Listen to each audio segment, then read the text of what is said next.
देखें यहाँ पे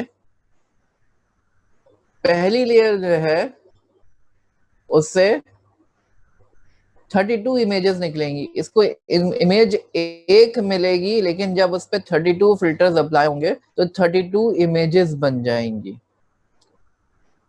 समझ आ रही है बात? तो अगर मैं इसको ऐसे एक्सप्लेन करूं, इसको एक इमेज इनपुट मिल रही है और यहाँ पे 32 फिल्टर्स है। 32 फिल्टर्स से जब ये गुजरेगा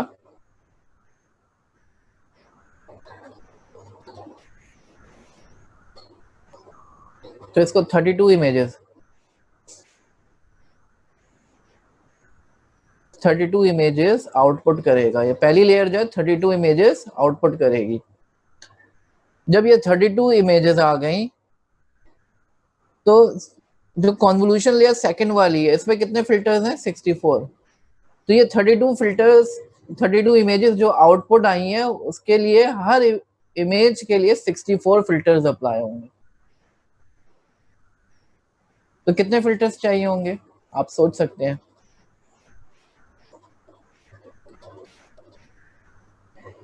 32 इमेजेस इनपुट मिल रही हैं इसको और हर इमेज के लिए 64 फिल्टर्स। तो कितने फिल्टर्स हो गए? 32 इंटू 64 फिल्टर्स हो गए।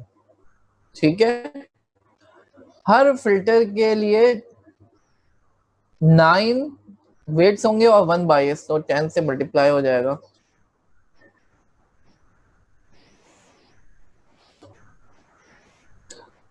तो इसको इस तरीके से कैलकुलेट करें।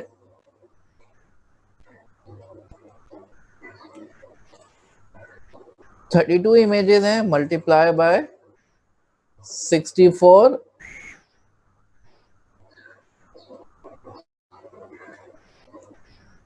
फिल्टर्स हैं, मल्टीप्लाई बाय 9 प्लस बायस 64, तो 18496 18496 यहाँ पे आउटपुट आ रहा है।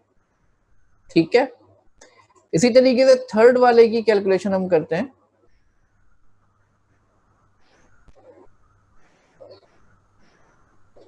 बिल्कुल सही है हमजा सादिक, आपने बिल्कुल सही कहा। तो इसका फॉर्मूला ये है, थर्ड वाले की बात करें अगर, तो इसको कितनी इमेजेस मिल रही होंगी? पीछे से उसके पास 64 इमेजेस आ रही होंगी और इसके अपने 64 फिल्टर्स हैं। तो हर 64 इमेज में से हर इमेज के ऊपर 64 फिल्टर्स अप्लाई होंगे। 64 इमेजेस हैं और हर किसी पे 64 फिल्टर अप्लाई होंगे, मल्टीप्लाई बाय 9 वेट्स होंगे प्लस 64 बायस होंगे, तो 36928 36928 ये कैलकुलेट होके आ गया। तो मुझे ये बताना था, ये हमारी डिस्कशन रह गई थी, डिटेल में नहीं हो पाई थी। ठीक है जनाब, बाकी चीजें तो हम देख चुके हैं। अच्छा, क्वेश्चन है तो क्वेश्चन ले लेते हैं।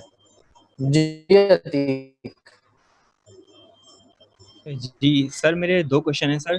एक तो क्वेश्चन ये कि जो आप थर्ड लेयर में लगा रहे हैं सर, वो बात समझ में आ गई कि कैलकुलेशन में वो प्रीवियस वाले नोट को देख रहा होगा कि वहाँ से सर 32 को मिल रहे हैं। लेकिन सर आपको नहीं लगता कि हमें वो उससे उसका जो बैकएंड होगा वो फर्स्ट लेयर होगी, तो हमें फर्स्ट लेयर को भी हमें इंक्लूड करते हुए आना है? यानी अगर वो लास्ट लेयर के अंदर 64 है, उससे पहली वाली लेयर में 32 है और उससे पहली वाली लेयर में 1 है, हाँ, तो वो सिर्फ वो अपनी प्रीवियस वाली लेयर को काउंट कर रहा होगा या उससे पिछली वाली लेयर को भी काउंट कर रहा होगा? नहीं, सिर्फ प्रीवियस वाली कन्वोल्यूशन लेयर, उससे कितनी आउटपुट इमेजेस निकल के आ रही हैं वो देखना पड़ेगा। ठीक है, ठीक है सर। सेकंड क्वेश्चन समझ में आ गया सर। सेकंड क्वेश्चन ये कि सर ये डेंस की भी सर मैंने कैलकुलेशन करी थी बिल्कुल इसी फॉर्मूले से सर, लेकिन डेंस में क्लियर नहीं हो पा रहा कि जो डेंस की 2 लेयर लगी हुई हैं, फर्स्ट लेयर जो डेंस की है उसका भी बिल्कुल एग्जैक्टली वही रिजल्ट आ रहा है जो हमारी लास्ट कॉन्वोल्यूशनल लेयर का आ रहा है, और उसके बाद जो सेकंड डेंस लेयर का रिजल्ट आ रहा है उसकी कैलकुलेशन समझ में नहीं आ रही कि सर उसके लिए वो किस तरीके से पैरामीटर्स कैलकुलेट कर रहे हैं। और सर 22 का हम 1 क्यों ले रहे होते हैं सर, ये थोड़ा सा इलेबोरेट कर दें सर। मतलब टेक्निकल पॉइंट ऑफ व्यू से इमेजिन नहीं कर पा रहा हूँ कि ये 1 क्यों ले रहे हैं हम। एक बायस होता है ना, देखो मैं बायस को एक्सप्लेन कर देता हूँ, ठीक है।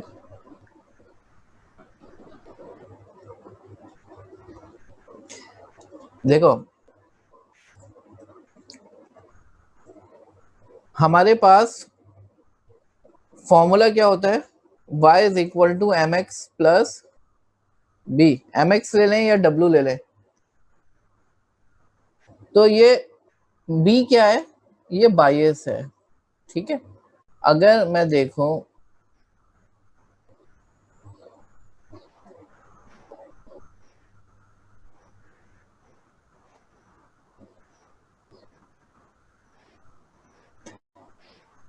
ग्राफ प्लॉट करूं पैरामीटर्स का, तो 0 पे वैल्यू क्या होगी,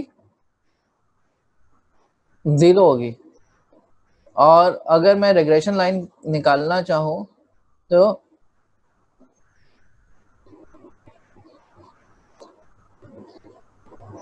ये रेग्रेशन लाइन बनेगी, ठीक है।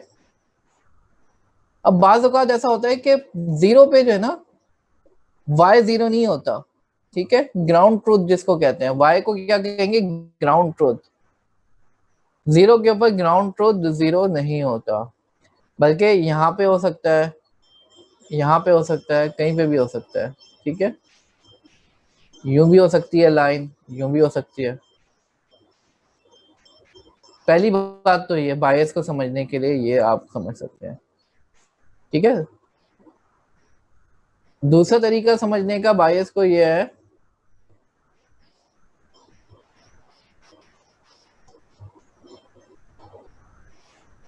कि जब आप डेटा को ट्रेन कर रहे होते हैं तो ट्रेनिंग के दौरान जो है, हमने ये मॉड्यूल 1 में भी पढ़ा था कि डेटा में कुछ बायसनेस होती है। बायसनेस का मतलब है आपकी अपनी इंक्लिनेशन किसी खास कॉन्सेप्ट की तरफ या किसी खास अकीदे की तरफ आपकी अपनी इंक्लिनेशन हो सकती है, तो डेटा में बायसनेस आ सकता है। तो उस बायसनेस को ख़त्म करने के लिए, मिसाल के तौर पर डेटा आपका सही नहीं है, डेटा में आपने जो है सिर्फ किसी खास सेक्टर का डेटा ले लिया। फॉर एग्जांपल आपने जो है इंसानों के लिए डेटा कलेक्ट कर रहे हैं, लेकिन आप जो है उसमें सिर्फ मेल का डेटा कलेक्ट कर पाते हैं, तो डेटा में बायसनेस आ गई। इस बायसनेस को ख़त्म करने का टेक्निकल सोल्यूशन ये होता है कि हम जो है एक टर्म और ऐड कर देते हैं डेटा के अंदर, प्लस बी की टर्म ऐड कर देते हैं, ठीक है। ये बायस कहलाता है, राइट।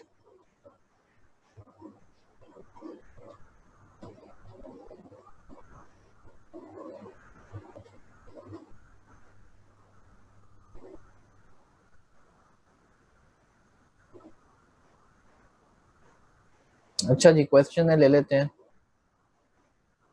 जी। आसिफ, सर ये बात मेरी भी बायसनेस के हवाले से ही है। सर लीनियर रिग्रेशन मॉडल है, अभी कुछ देर पहले किसी एक मॉडल को ही देख रहा था, उसमें बायसनेस के हवाले से थोड़ा सा कंफ्यूजन थी, और इत्तेफाक की बात है कि आपने भी अभी यही बात समझाई। सर एक मॉडल है, अगर उसके अंदर किसी की सैलरी की प्रिडिक्शन करना चाह रहे हैं या एक्सपीरियंस के हिसाब से कि ना भाई 5 साल का एक्सपीरियंस है और उसकी फला सैलरी है, मीन्स के प्रेडिक्शन है। अब तो हमारा मॉडल उसको 5 साल से आगे का स्टार्ट कर रहा है, ठीक है। और आप मतलब ये समझ लीजिए 0 से लेकर 5 तक जो 5 ईयर्स का एक्सपीरियंस है वो उसको वो 0 कंसीडर करके चल रहा है। यानी कि ग्राफ के अगर 2 साइड प्लॉटेड है y और x, तो वो x के ऊपर उसका एक्सपीरियंस गेन करके चल रहा है, y के ऊपर उसका आउटपुट लेके चल रहा है या सैलरी लेके चल रहा है। तो वो उसको 5 साल का एक्सपीरियंस को वो उसको मतलब 0 अज्यूम करके वहां से उसकी सैलरी स्टार्ट कर रहा है। तो क्या सर दोनों तरफ उससे नीचे उसकी बायसनेस नहीं जाएगी, या वो किस तरीके से लेके चल रहा है इस मॉडल में? इसी वजह से तो बायसनेस ले रहे हैं ना, बायस की टर्म क्यों ले रहे हैं। फॉर एग्जांपल मैं खाने की मिसाल लूं, ठीक है, मैं एक रोटी खाता हूं, मेरा वेट इतना है, ठीक है। 2 रोटी खाता हूं, मेरा वेट इतना है। लेकिन अगर मैं कोई रोटी नहीं खाता तो क्या मेरा वेट 0 होगा क्या? अगर x 0 हो जाए तो y क्या होगा, y 0 तो नहीं होगा ना। बाज़ औक़ात जो है ग्राउंड ट्रूथ जो है वो उसकी कुछ वैल्यू होती है 0 के ऊपर भी ना, तो इस वजह से बायस ठीक है की टर्म सर, को वो ऐड ये किया वाली बात सर, मैं आपकी वाली बात पॉइंट समझ गया, लेकिन सर एक बात है कि हमने बायसनेस की टर्म को यूं इस तरीके से समझा था, हो सकता है कि शायद गलत है, लेकिन अब बात चली है तो उसको कॉन्सेप्ट को और मजीद क्लियर हो जाएगा मेरा, कि सर हम ये कह रहे थे कि सुपरवाइज लर्निंग जिसके अंदर हमने लीनियर रिग्रेशन पढ़ा था, उसमें हम मशीन को अपना इनपुट भी देते हैं और मशीन को अपना आउटपुट भी देते हैं। इनपुट आउटपुट हम उसको देते जाते हैं और मशीन इस प्रोसेस से वो लर्न कर लेती है, फिर हम जी बीच में उसको एक गलत आउटपुट देते हैं, ठीक है, बायसनेस उसके साथ करते हैं, मतलब उसको गलत देते हैं वेरिएबल या कोई गलत आउटपुट देते हैं, और हम ये अज्यूम करते हैं कि मशीन इसको खुद से सही ना प्रिडिक्ट करेगा और हमें सही आंसर देगा, हालांकि जबकि हम उसके साथ बायसनेस कर रहे हैं। तो सर क्या ये चीज भी बायसनेस कहलाती है? नहीं नहीं, ये बायसनेस नहीं है। ठीक है, बायसनेस का मतलब है मैं पूरा डेटा नहीं देता। कहते हैं ना कि आप जो है आधा सच बोलेंगे तो वो भी जो है झूठ ही काउंट होता है। तो आप डेटा पूरा नहीं दे रहे मशीन को। फॉर एग्जाम्पल, मैंने जितने प्रोग्रामर्स हैं पाकिस्तान में उन सब का डेटा दे रहा हूँ मैं मशीन को, और मैंने जो है कराची का डेटा ले लिया, लाहौर का डेटा ही नहीं दे रहा हूँ। मशीन क्या समझेगी कि लाहौर में कोई प्रोग्रामर ही नहीं है। आपका डेटा बायस हो गया ना, कराची के बारे में आपने डेटा दे दिया सिर्फ, ये बायसनेस होती है। बायसनेस का मतलब होता है किसी की तरफदारी करना। ठीक है, डेटा में जो है किसी खास चीज को हाईलाइट कर दिया आपने। आपने सिर्फ कराची का डेटा दे दिया, अब वो तो ये समझेगा ना कि सिर्फ कराची का डेटा है। ठीक है, इसको बायसनेस कहते हैं। इसको खत्म करने का तरीका क्या है? बायस एक टर्म ऐड कर दें, टेक्निकल सोल्यूशन ये है। और दूसरा सोल्यूशन ये है कि डेटा जो है बायस्ड ना लें, अनबायस्ड डेटा लें। ठीक है, तो सर हमें किस क्लियर है? तरीके से समझ आएगी कि बायस डेटा कौन सा है और अनबायस्ड डेटा कौन सा है? देखिए, ये मशीन खुद लर्न कर लेता है कि बायसनेस कैसे रिमूव करते हैं। बायस की टर्म ऐड हो जाएगी ना सिर्फ, तो मशीन उससे अंडरस्टैंड कर लेगा। आपको नहीं करना कि आपको अंदाजा हो जाता है डेटा को देख के कि डेटा जो है ऑल इंक्लूसिव नहीं है। डेटा में हर तरह की चीज को कंसीडर नहीं किया गया। कराची का डेटा मौजूद है, लाहौर का नहीं मौजूद है। ये डेटा देख के समझ में आ जाएगा आपको। अगर डेटा ऑल इंक्लूसिव नहीं है तो फिर इसका मतलब है बायस्ड है डेटा। ठीक है, ठीक है सर। चलें जी, और बाकी लोगों की ले लेते हैं क्वेश्चन।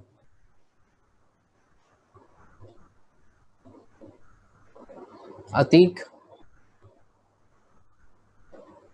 जी जी सर। अतीक।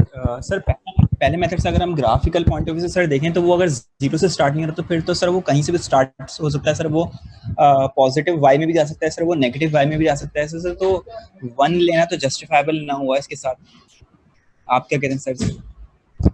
वन कहाँ लिया हमने?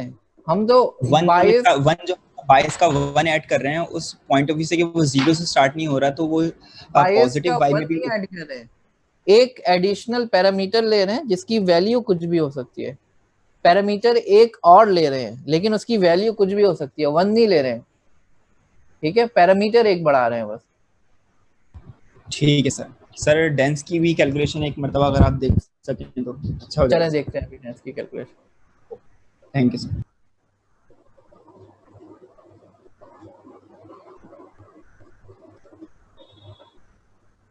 अच्छा जी, शकीब क्वेश्चन है। ट्रांसफर लर्निंग के हवाले से VGG 16 को यूज करते हुए RGB इमेजेस पे तो सही रिजल्ट आ रहा था, लेकिन अगर ग्रे स्केल में तो किस तरीके से देखें? ग्रे स्केल में क्या प्रॉब्लम आ रही है कोई? सर प्रॉब्लम आ रही है, वो 3 चैनल वाली इमेज को एक्सेप्ट कर रहा है, उसके अलावा कोई ले ही नहीं रहा। अच्छा, गूगल कर ले, मिल जाएगा आपको। आपने जो वन चैनल डाल के देखा, उसको नहीं हो रहा क्या? सर डाल के देखा तो गूगल भी कहता है बिल्कुल समझ नहीं आ रहा। मैंने 2-3 घंटे लगा के सर्च भी किया था लेकिन कोई सोल्यूशन मिला नहीं। अच्छा, चले मैं देखता हूँ इसको। अभी तो मैं ठीक नहीं है, बता सकता, देखना पड़ेगा मुझे। चले ठीक है।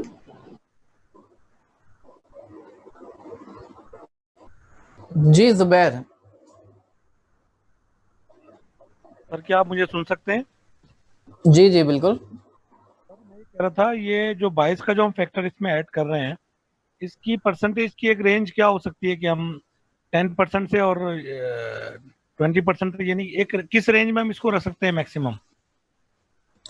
बेटा बायस की वैल्यू जो है वो खुद ही कैलकुलेट करेगा, आपको परेशान होने की जरूरत नहीं है कि कितने 10% बढ़ाएं या 20% बढ़ाएं, वो खुद ही करेगा, आपको परेशान होने की जरूरत नहीं है इसके लिए, वो लर्निंग खुद ही करेगा। ठीक है, thank you sir, thank you. Thank you.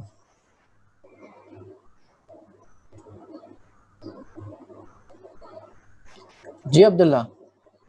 अस्सलाम सर। वालेकुम सलाम।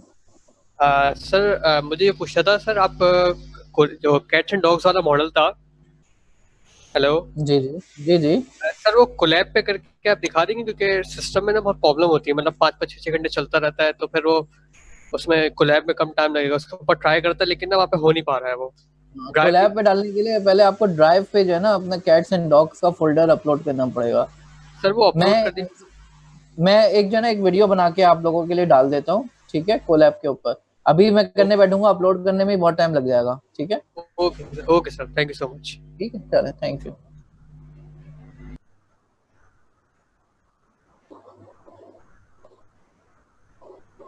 अच्छा जी, अब जरा डांस को देख लेते हैं, क्वेश्चन आया है।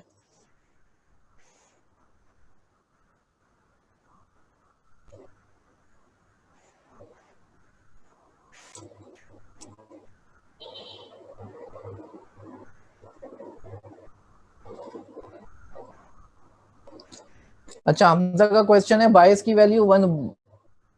बायस 1 नहीं होगा बेटा, बायस की वैल्यू कुछ भी हो सकती है, एक एडिशनल पैरामीटर ले रहे हैं, उस पैरामीटर की वैल्यू कुछ भी हो सकती है। ठीक है,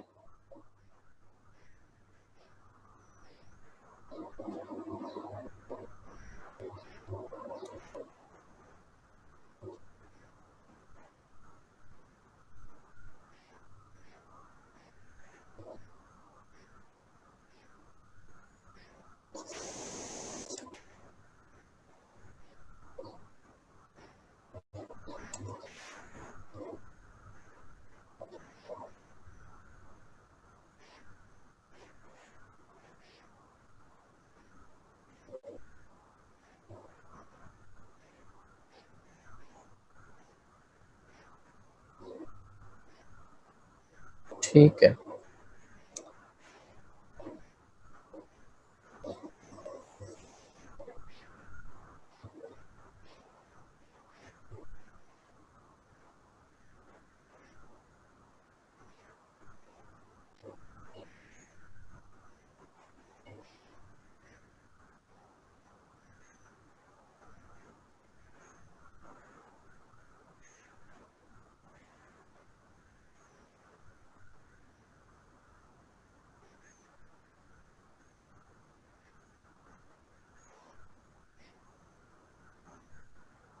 जी, टेंसर फ्लो में जो है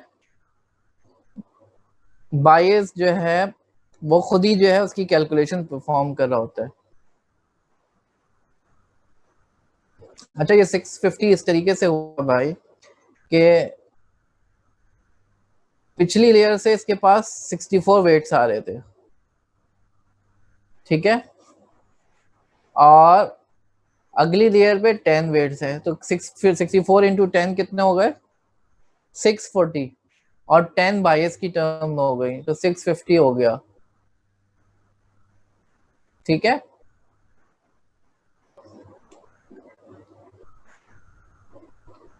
हर जो 10 नोड्स हैं, 10 नोड्स के लिए हर किसी के लिए एक बायस की टर्म होगी, तो 650 हो गया।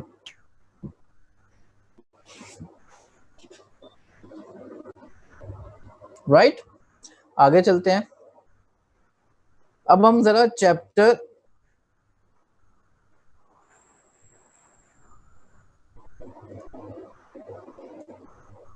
6 स्टार्ट करने जा रहे हैं।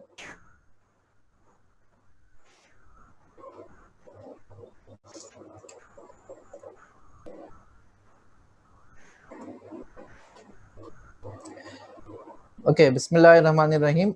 Deep learning for text and sequences.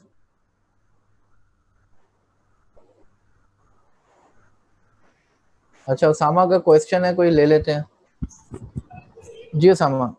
Sir एक आपसे बात ये पूछनी थी मुझे कि जुपिटर नोटबुक में जैसे अगर हम एक कोड चला दी हमने, फिर दोबारा बंद करके जैसे अगले दिन अगर हम उसमें एडिशन करना चाहते हैं तो वो सर सेल जो है ना शुरू से चलाने पड़ते हैं, तो इसका कोई हल है क्या? नहीं, वो तो मेमोरी में रखता है ना बेटा, सेल फिर से चलाना पड़ेगा आपको। हाँ सर, यही मसला है कि मतलब ट्रेनिंग दोबारा से 30 एपॉक है तो उसमें टाइम लग जाता है ठीक ठाक। ट्रेनिंग अगर आपको आगे से करानी है तो जितने ट्रेन हुआ है वो सेव कर लें, उसके वेट सेव कर लें, फिर जब अगली दफा आगे ट्रेनिंग करानी है तो वेट दोबारा लोड करके उसके आगे से कंटिन्यू कर सकते हैं। अच्छा, वो मॉडल डॉट सेव करके जो सेव हो जाता है। जी जी जी। ठीक है सर, थैंक यू। ठीक है।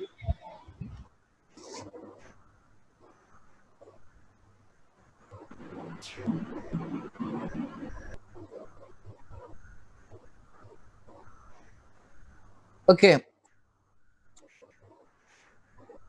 अभी तक हमने जो है नॉर्मल डेटा पे काम करना सीखा हमने, न्यूमेरिकल डेटा के ऊपर, ठीक है।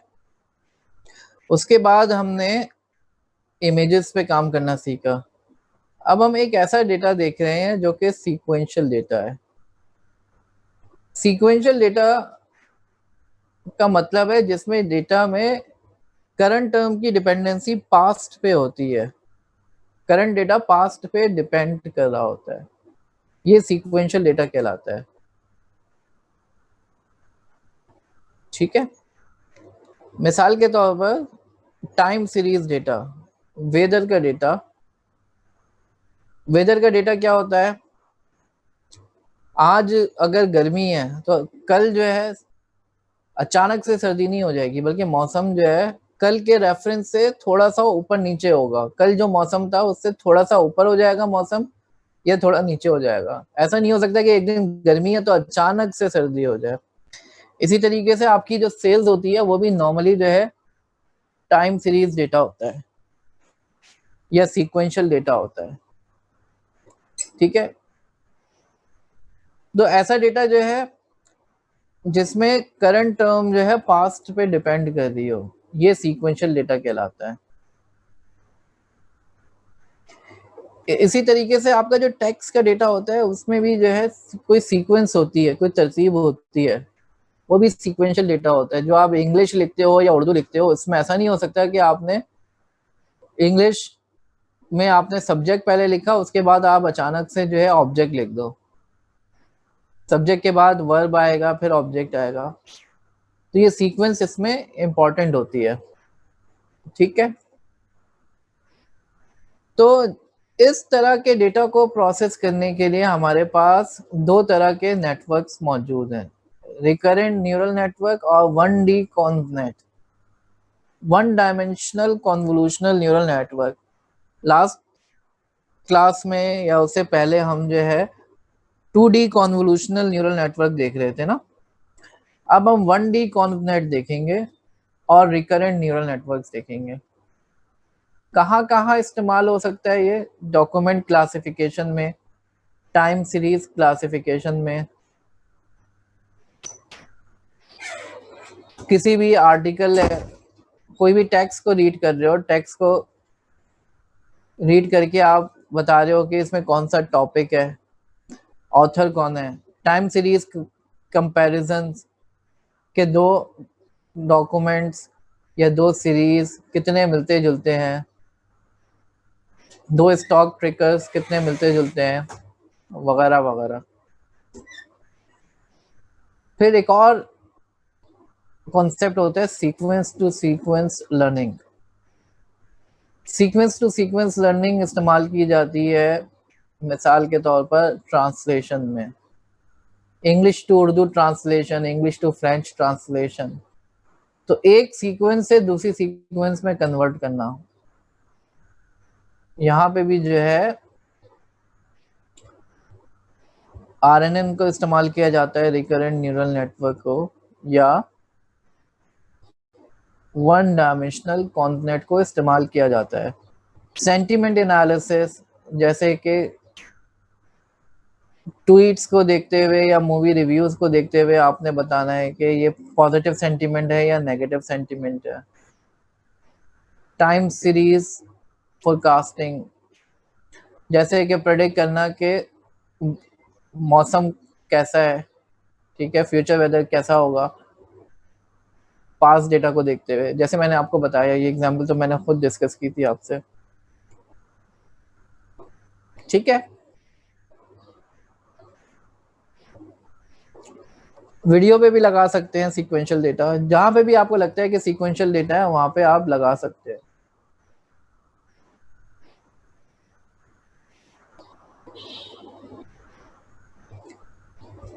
वर्किंग विथ टेक्स्ट डेटा,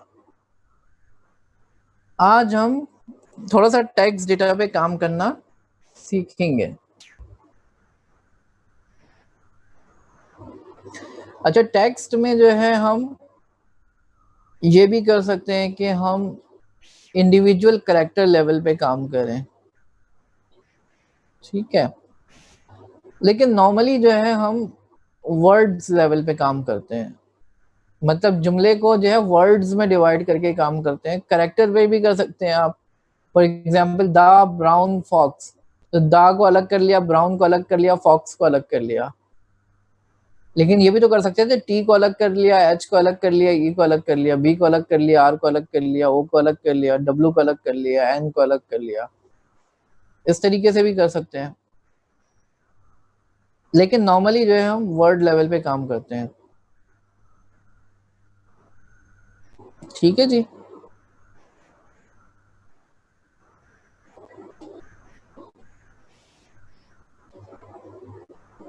अच्छा, इसकी एक वजह तो ये है कि वर्ड्स जो है उनके फिर भी कुछ मीनिंग होती है, कैरेक्टर लेवल पे तो कोई मीनिंग नहीं बनती ना। टी एच ई अलग अलग आप ट्रीट कर रहे हो, तो इसकी मीनिंग तो कोई नहीं बनती कि टी अलग है एच अलग है। टी का इंडिविजुअली क्या मतलब बन रहा है, दा का तो मतलब बन रहा है फिर भी कुछ, तो इस वजह से वर्ड लेवल पे काम किया जाता है।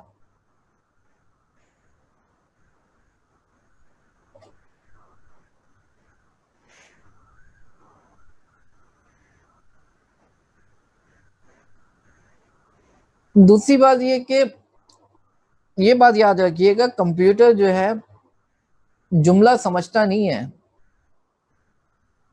ट्रू सेंस में, जिस तरीके से इंसान जो है जुमले को समझ जाता है, कंप्यूटर ट्रू सेंस में जुमले को नहीं समझता। वो जुमले के स्टैटिस्टिकल स्ट्रक्चर को मैप करने की कोशिश करता है।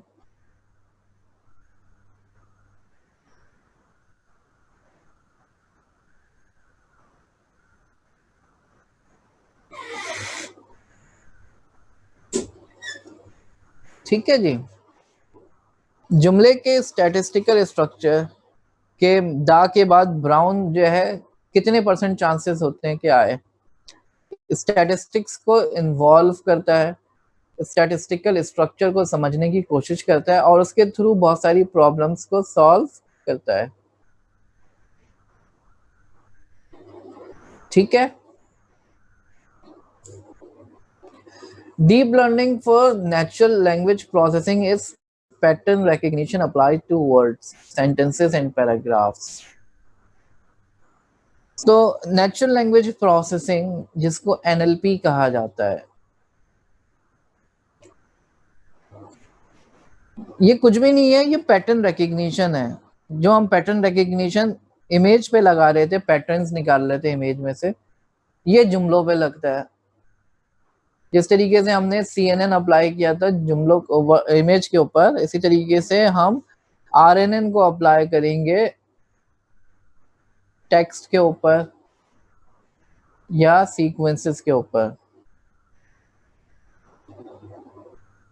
ठीक है। यहां तक के बात समझ में आ गई।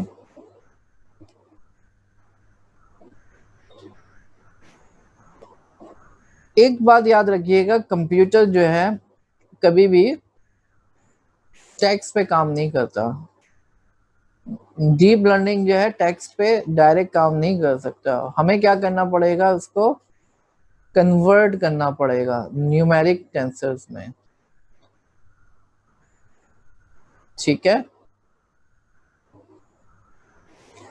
अब हम यूं नहीं कर सकते कि हम ए को जो है कोई नंबर दे दें, 120 दे दें, या मेल और फीमेल है फॉर एग्जांपल, अब इनको हम कोई नंबर खुद से असाइन कर दें, ठीक है। इसमें फिर कंपैरिजन इन्वॉल्व हो जाएगा ना, अगर मेल को आपने छोटा नंबर दे दिया, फीमेल को बड़ा नंबर दे दिया, तो फिर सवाल उठेगा फीमेल जो है क्या लॉजिकली तो बराबर है, बड़ा तो नहीं है ना। वर्ड्स जो है इंग्लिश के वो आपस में बराबर, उनकी बराबर सिग्निफिकेंस है। ऐसा नहीं हो सकता कि किसी वर्ड को बड़ा नंबर दे दें, किसी को छोटा नंबर दे दें। कंप्यूटर तो इसी तरीके से समझता है, नंबर्स की जबान समझता है। तो इस वजह से हम क्या करते हैं, हम इसको वेक्टराइज करते हैं, वेक्टर बनाते हैं। वन हॉट इनकोडिंग हम पढ़ चुके हैं, वेक्टर्स बनाते हैं यहाँ पे। वेक्टर का मतलब है एक array of numbers.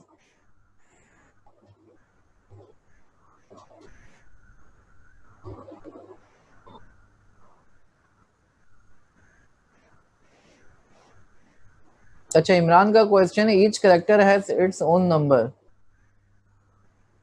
Each, her character का कौन से नंबर की बात कर रहे हैं इमरान आप? अगर आप एस्की कोड की बात कर रहे हैं,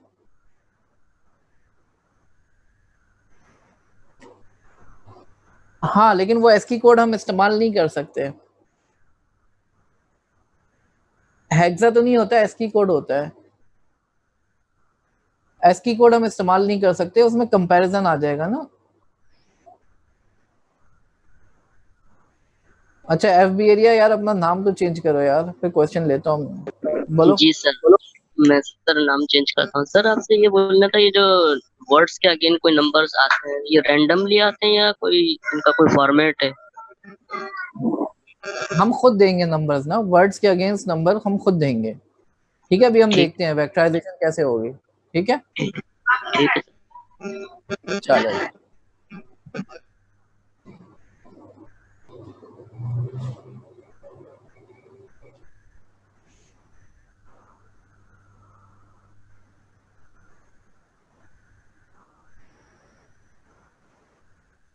जी जुबैर आप सही कह रहे हो, इसको वन हॉट इनकोडिंग कहते हैं, ठीक है।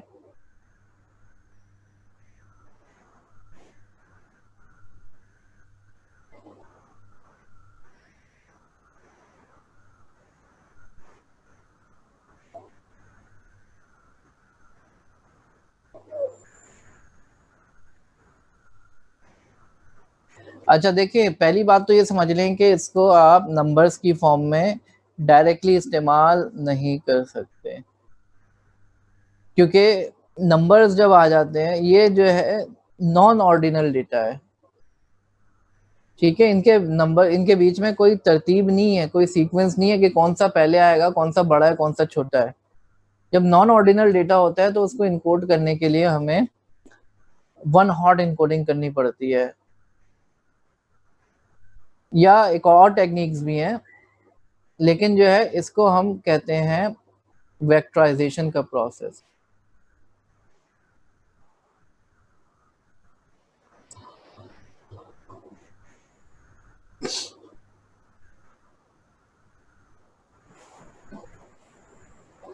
ठीक है, हाँ मैं लैपटॉप अभी चार्ज पे लगाता हूँ। स्पेशल कैरेक्टर्स जैसे कॉमा हो गया, कोटेशन हो गया, बहुत सारे स्पेशल कैरेक्टर्स तो हम इग्नोर कर देते हैं, ठीक है। वो हमारे लिए तो इम्पोर्टेंट है। पंक्चुएशंस हम जो लगाते हैं, पंक्चुएशंस इंग्लिश में लगाने हमारे अपनी अंडरस्टैंडिंग के लिए होते हैं वो एक्चुअली, कि यहाँ पे रुकना है, यहाँ पे बोलना है कुछ, ठीक है। लेकिन कंप्यूटर के लिए इतने इम्पोर्टेंट नहीं है वो।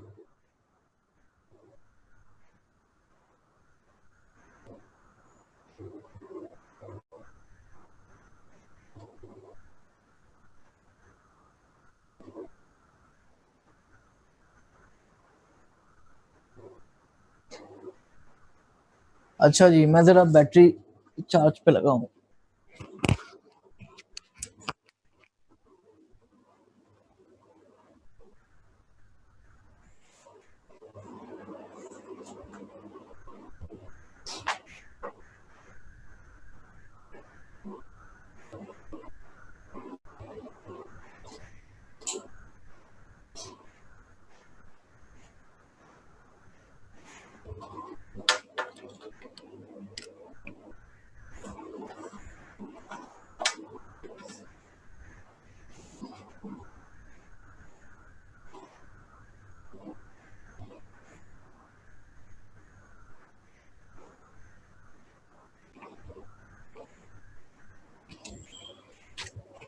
जी जनाब।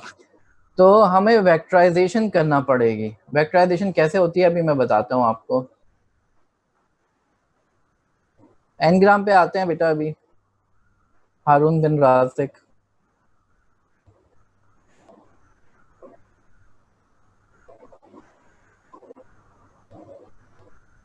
अच्छा, अगर हम करेक्टर लेवल पे भी काम करेंगे ना, इमरान का क्वेश्चन है हम करेक्टर लेवल पे क्यों नहीं काम करें। करेक्टर लेवल पे भी काम कर सकते हैं, करेक्टर लेवल पे भी काम कर सकते हैं, लेकिन हम एस की वैल्यू नहीं लेंगे। एस की वैल्यू लेने का मतलब है ए की इंपॉर्टेंस ज्यादा हो गई, बी की इंपॉर्टेंस कम हो गई, जबकि ये भी नॉन ऑर्डिनल डेटा है। ऑर्डिनल डेटा नहीं है कि इसके बीच में तरतीब हो कोई कि ए बड़ा है बी छोटा है।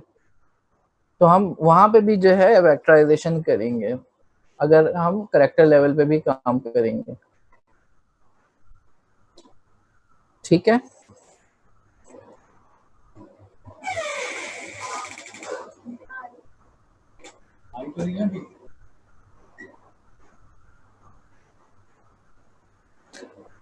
अच्छा, अब जरा मैं टॉपिक को कवर कर लूं।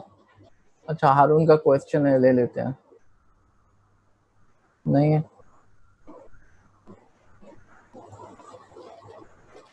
सबसे पहले हम क्या करते हैं, जुमले को वर्ड्स में कन्वर्ट करते हैं, जुमले को तोड़ते हैं, और जिसको सेगमेंटेशन कह सकते हैं, और उसको हर वर्ड का एक वेक्टर बना देते हैं। दूसरा तरीका क्या है, जुमले को कैरेक्टर्स में तोड़ें और हर कैरेक्टर का एक वेक्टर बना दें। और तीसरा तरीका है एन ग्राम्स ऑफ वर्ड्स और कैरेक्टर्स, और हर एन ग्राम को एक वेक्टर बना दें। एन ग्राम्स क्या होते हैं, फॉर एग्जाम्पल दो वर्ड्स हमेशा एक साथ आते हैं तो हम कहेंगे ये बाईग्राम्स हैं। ठीक है। एन ग्राम्स क्या होते हैं, ऐसे वर्ड्स जो कि एक साथ आ रहे होते हैं, तो इनको कहेंगे हम, जैसे आप समझे वंडरफुल, वंडरफुल, वंडर और फुल एक साथ आ रहे हैं, अगर आप इसको दो अलग अलग वर्ड कंसीडर कर रहे हो। ठीक है। तो वंडरफुल एक साथ आ रहा है। या फॉरगिव, फॉरगिव जो है फॉर और गिव, या लुक अप, लुक अप जो है ये एक साथ आ रहा है, तो ये बाईग्राम है। तो बाईग्राम भी हो सकता है, ट्राईग्राम भी हो सकता है। ठीक है। तो बाईग्राम्स क्या होते हैं, जो दो वर्ड्स एक साथ आ रहे हो बहुत ज्यादा। इसी तरीके से ट्राईग्राम्स होंगे, तीन वर्ड्स एक साथ आ रहे हो, तो बाईग्राम भी बना सकते हैं, ट्राईग्राम भी बना सकते हैं। फोर ग्राम भी हो सकते हैं जिसमें चार वर्ड्स एक साथ आ रहे हो। इन जनरल उसको हम एन ग्राम कहेंगे कि वर्ड्स, एन वर्ड्स एक साथ आ रहे हो, 2 ग्राम, 3 ग्राम, 4 ग्राम वगैरह वगैरह।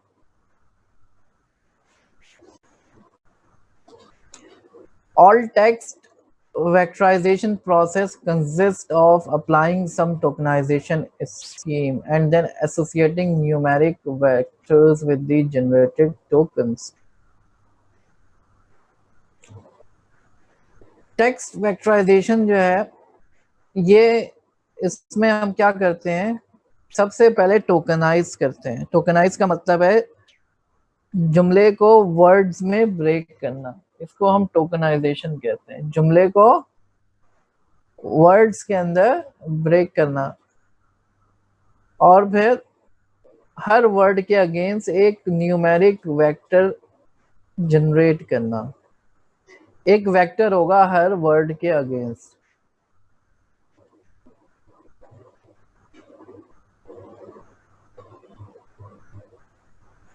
आवाज सही नहीं आ रही है?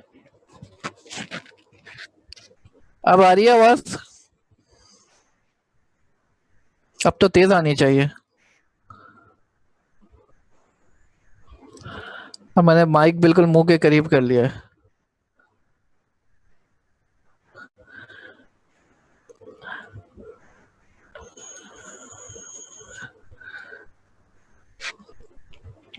अच्छा जी,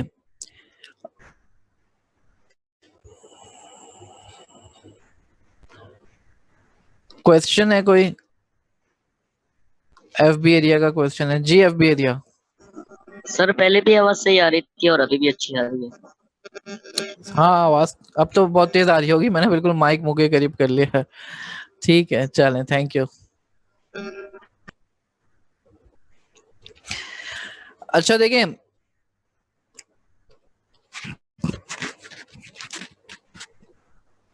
टेक्स्ट वेक्टराइजेशन जो है, इसमें सबसे पहले आप टोकन्स बनाते हैं और टोकन्स बनाने के बाद उनके साथ जो है न्यूमेरिक वैल्यू अटैच कर देते हैं, न्यूमेरिक टेंसर। दो तरीकों से हम ये काम कर सकते हैं, वन हॉट इनकोडिंग और token embedding. One hot encoding और टोकन एम्बेडिंग। वेक्टराइजेशन होती क्या है, अगली स्लाइड पे डायग्राम की फॉर्म में एक्सप्लेन किया गया है। तो एक जुमला है, the cat sat on the mat. तो इसमें अगर आप देखें तो क्या टोकन्स बन रहे हैं? टोकन का मतलब है इसको वर्ड्स में ब्रेक कर दें। तो द अलग हो गया, कैट अलग हो गया, सेट अलग हो गया, ऑन अलग हो गया, द अलग हो गया, मैट अलग हो गया, डॉट अलग हो गया। ठीक है,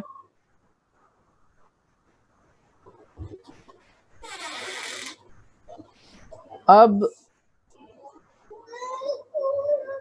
डा के लिए आपने एक टोकन, ये जो है कितने टोकन्स हुए हैं? 6 टोकन्स हुए हैं। ठीक है, तो 6 टोकन्स को अलग अलग वैल्यूज देनी है, तो आप इसको 3 नंबर्स के थ्रू आराम से रिप्रेजेंट कर सकते हैं। दा के लिए आपने टोकन ले लिया, आपने वेक्टर ले लिया दा के लिए 0.0, 0.5, 1.0। कैट के लिए आपने ले लिया 0.0, 1.0, 0.2। सेट के लिए ले लिया 0.4, 0.5, 1.0। मैट के लिए ले लिया। अब ये कैलकुलेट कैसे होगा, अभी हम देखते हैं इसको। जी अक्रमा। सर ये नंबर आ कहाँ से रहे, मतलब जो हाँ, ये मैंने बताया ना कि ये अभी ये इसमें कंफ्यूज ना हो के ये कहाँ से आ रहे हैं, बस ये अभी आ रहे हैं, कॉन्सेप्ट समझ लें पहले, फिर मैं बताता हूँ कैलकुलेट कैसे होंगे ये। ठीक है, ठीक है सर, ठीक है।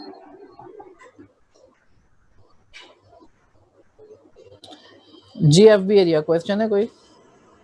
सर आपसे ये मालूम करना है कि नेटवर्क होते हैं, हमारे पास ANN होता है, CNN होता है, RN होता है, तो कितनी टाइप्स के टोटल हमारे पास नेटवर्क होता है?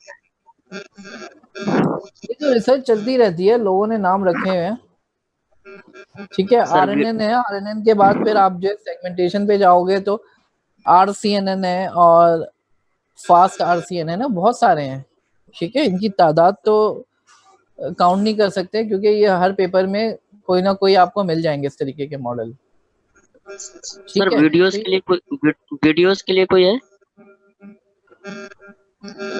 इमेज सेगमेंटेशन के लिए RCNN है। ठीक है, और सर वीडियोस के लिए देखने पड़ेंगे, वीडियोस के लिए भी होंगे डेफिनेटली। ठीक है, thank you. Thank you sir. Thank you.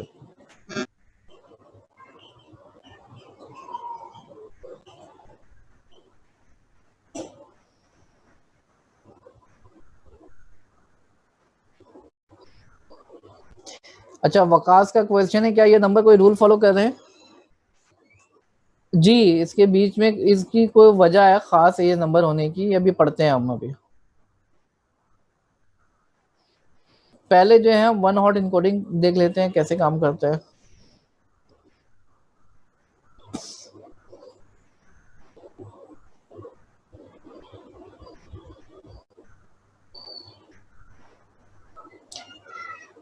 अच्छा, मैं जरा इसको कंप्लीट कर लूं, मैं सवालों के जवाब देता हूं, बाकी सवालों के।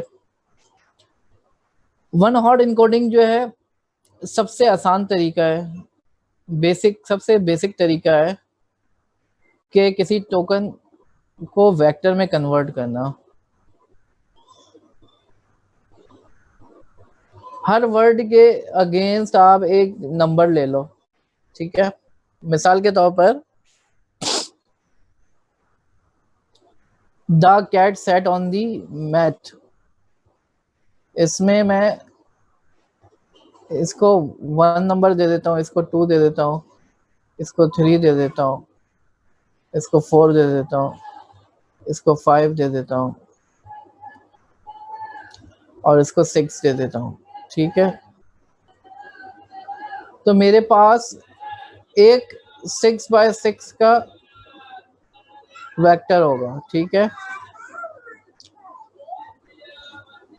1 2 3 4 5 6। अब दा के लिए आप जो है पहली पोजीशन पे 1 लिखो, बाकी जगहों पे 0 लिख दो, ठीक है। कैट के लिए सेकंड पोजीशन पे 1 लिख दो, बाकी जगहों पे 0 लिख दो।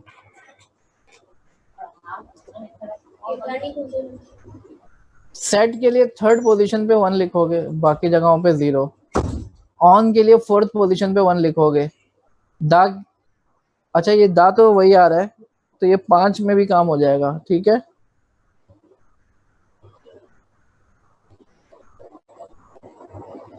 और मैट के लिए 6 पोजीशन पे 1 लिखोगे।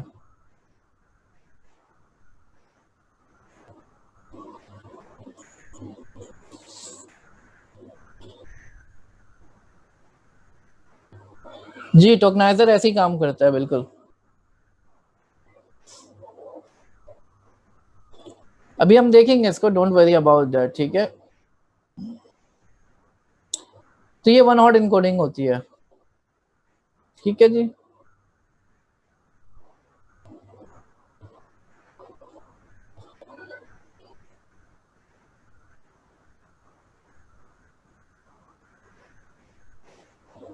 अच्छा, ये कैरेक्टर लेवल पे भी कर सकते हैं। 1 से लेके 26 तक कैरेक्टर्स हैं, तो 26 डायमेंशन का एक वेक्टर बन जाएगा। टी के लिए जो है फर्स्ट पोजीशन पे, ए के लिए फर्स्ट पोजीशन पे, बी के लिए सेकंड पोजीशन पे, सी के लिए थर्ड पोजीशन पे एंड सो ऑन। तो 26 डायमेंशन का वेक्टर बन जाएगा, ठीक है जी।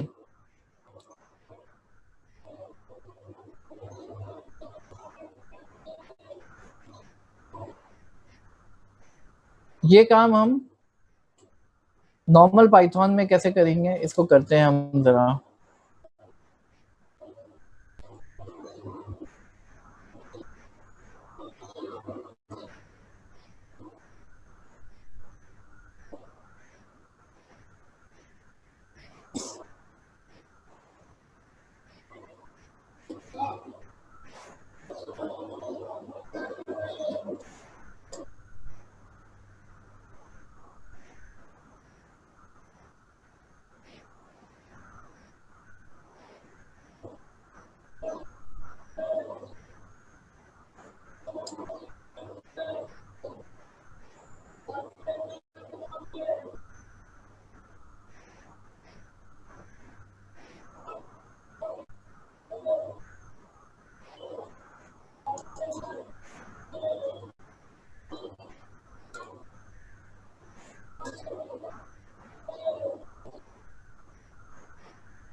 अच्छा जी, एक नोटबुक बनाते हैं हम और इसको चलाने की कोशिश करते हैं।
अच्छा जी, एक जुमला है the cat sat on the mat. NumPy को इंपोर्ट कराया हमने,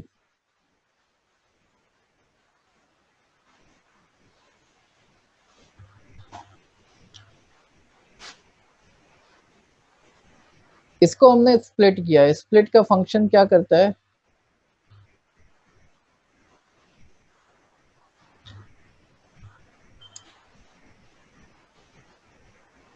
फॉर सैंपल इन सैंपल्स। हमारे पास दो जुमले हैं, ठीक है। तो अगर मैं इसको चलाऊं तो आपको क्या मिलेगा? सैंपल में क्या वैल्यू आनी चाहिए? दो जुमले आएंगे, पहले आएगा the cat set on the mat और फिर दूसरी बार आएगा the dog ate my homework. ठीक है, दो जुमले आ रहे हैं। अब हर जुमले को आपने क्या करना है? स्प्लिट करना है। पहला जुमला तोड़ा हमने वर्ड में, और उस वर्ड को मैंने क्या कर लिया, एक डिक्शनरी बनाई हुई है टोकन इंडेक्स, उसमें मैं डालते जा रहा हूं। ठीक है, और मैं उसका नंबर मेंटेन कर रहा हूँ। उसको मैंने कौन सा नंबर दिया? जैसे सबसे पहले दा आएगा तो दा नहीं होगा डिक्शनरी में, मैंने बोला दा की लिए 1 ले लेता हूं मैं। ठीक है, अगली बार कैट आया, कैट भी नहीं मिलेगा। चेक करेगा टोकन इंडेक्स की डिक्शनरी में मौजूद है, नहीं है मौजूद, तो मैं कैट को भी डाल दूंगा, फिर सेट को डाल दूंगा, फिर ऑन को डाल दूंगा। दा के लिए 1 होगा, कैट के लिए 2 होगा, सेट के लिए 3 होगा, ऑन के लिए 4 होगा। फिर दा दोबारा मिला तो दा तो पड़ा हुआ है, अब उसको दोबारा टोकन उसको जो है डिक्शनरी में डालने की ज़रूरत नहीं है। फिर मैट मिलेगा, मैट को जो है डालने की ज़रूरत नहीं है। फिर दा मिलेगा, दूसरा जुमला आएगा, फिर दा डालने की ज़रूरत नहीं है। फिर डॉग आएगा, डॉग को डालने की ज़रूरत पड़ेगी। तो आखिर में अगर आप देखें तो टोकन इंडेक्स के अंदर वर्ड्स पड़े होंगे और लिखा होगा कि ये इसको कौन सा नंबर मैंने दिया है। दा के लिए 1 ले लिया, कैट के लिए 2 ले लिया, सेट के लिए 3 ले लिया, ऑन के लिए 4 ले लिया, फिर स्मॉल दा आया। ठीक है, स्मॉल और कैपिटल को अलग अलग लिया हमने, एक साथ भी ले सकते थे। अब हमने क्या करा, इसको वेक्टराइज करेंगे।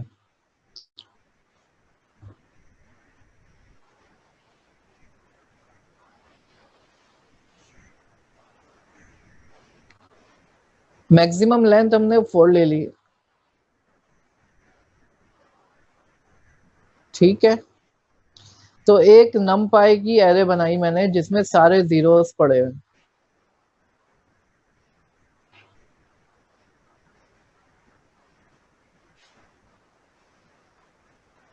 अभी जरा मैं इसको कमेंट करता हूँ, रिजल्ट्स में दिखाता हूँ रिजल्ट्स क्या बनेगा।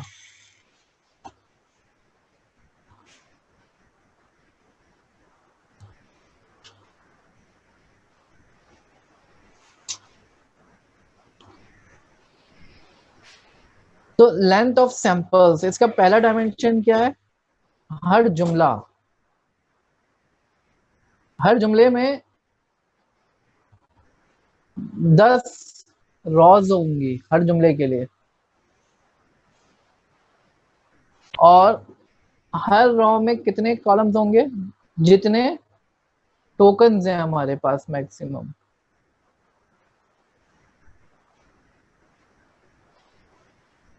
ठीक है जनाब,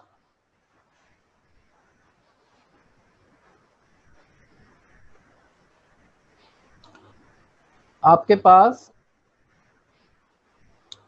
हर जुमले के अगेंस्ट, मिसाल के तौर पर मैं कहता हूँ रिजल्ट्स 0, रिजल्ट 0 पे, हाँ बेटा मैं रिपीट कर रहा हूँ, अभी मेरे को पता है आप लोगों की समझ में नहीं आया होगा। रिजल्ट्स 0 और 1, रिजल्ट 0 पे पहले सेंटेंस की इनकोडिंग पड़ी होगी, रिजल्ट 1 पे दूसरे सेंटेंस की इनकोडिंग पड़ी होगी।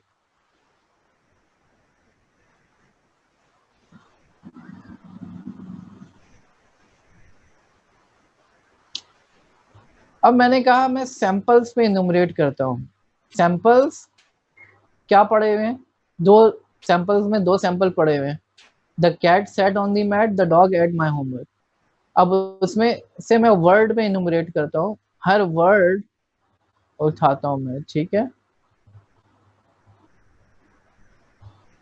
और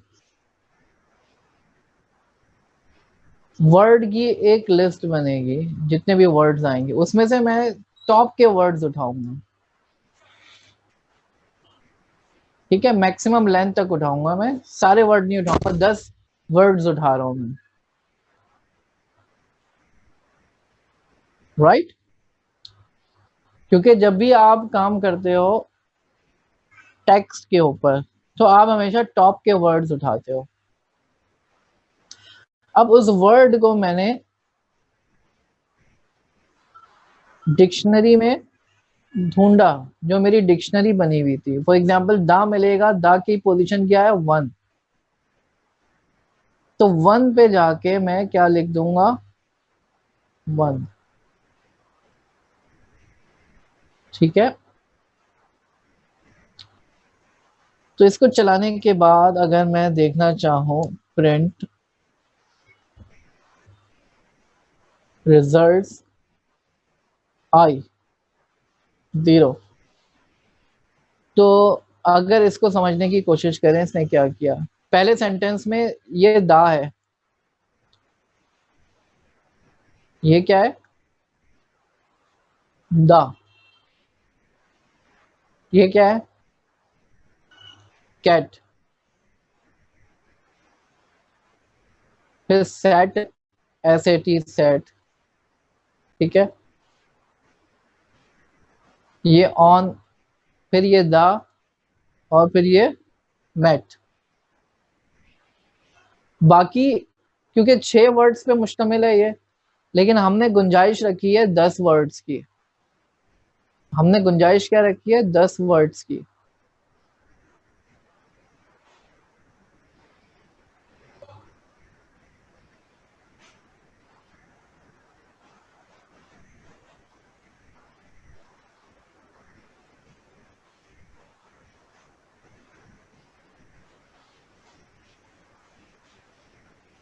रिजल्ट्स 1 भी देख लेते हैं।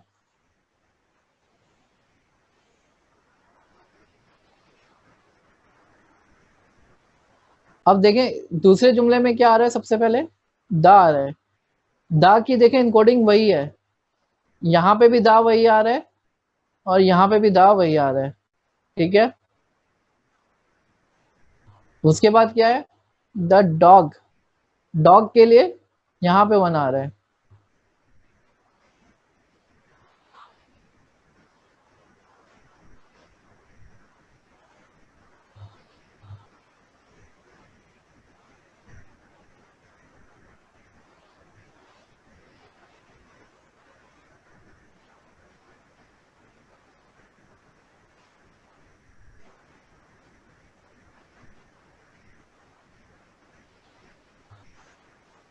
अच्छा, दा और कैपिटल दा और स्मॉल दा को आप एक वर्ड भी ले सकते थे, लेकिन फर्क होता है। कैपिटल दा का मतलब है ये जुमले के शुरू में आ रहा है, इस वजह से हम उसको डिफरेंट ले रहे हैं, लेकिन आप चाहें सेम भी ले सकते हैं, ये आपकी मर्जी पर है।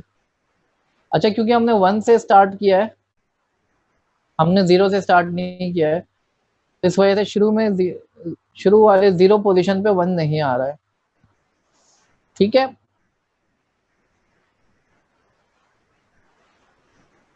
तो ये बात समझ में आई।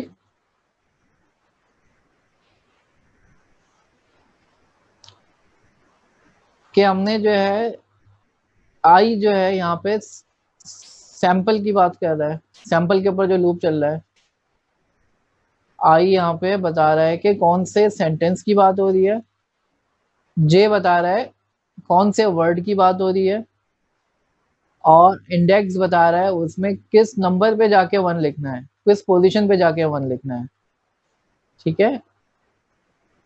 जे जो है वर्ड की बात कर रहा है, आई जो है सेंटेंस की बात कर रहा है, कौन सा सेंटेंस है, और इंडेक्स बता रहा है किस वर्ड पे जाके लिखना है। राइट स्टूडेंट्स, आगे चलते हैं, यहाँ तक की बात समझ में आ गई तो।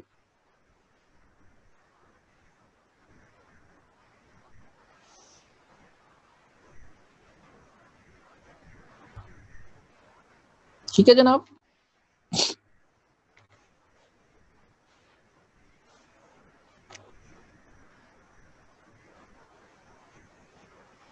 अच्छा, अतीक का क्वेश्चन है, ले लेते हैं। जी अतीक। सर थोड़ा सा भूल रहा हूँ सर, ये इनुमरेट यहाँ सर यहाँ क्या काम परफॉर्म कर रहा है सर?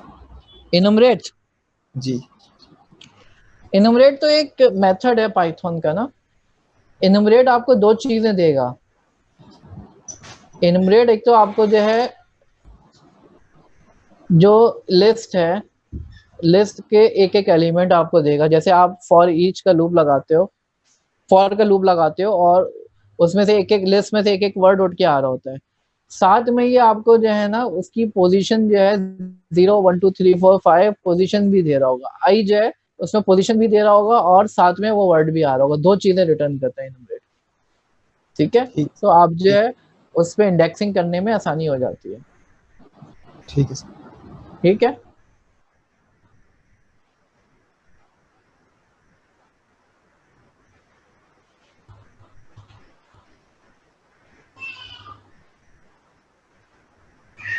अच्छा एक दफा फिर से एक्सप्लेन कर देते हैं।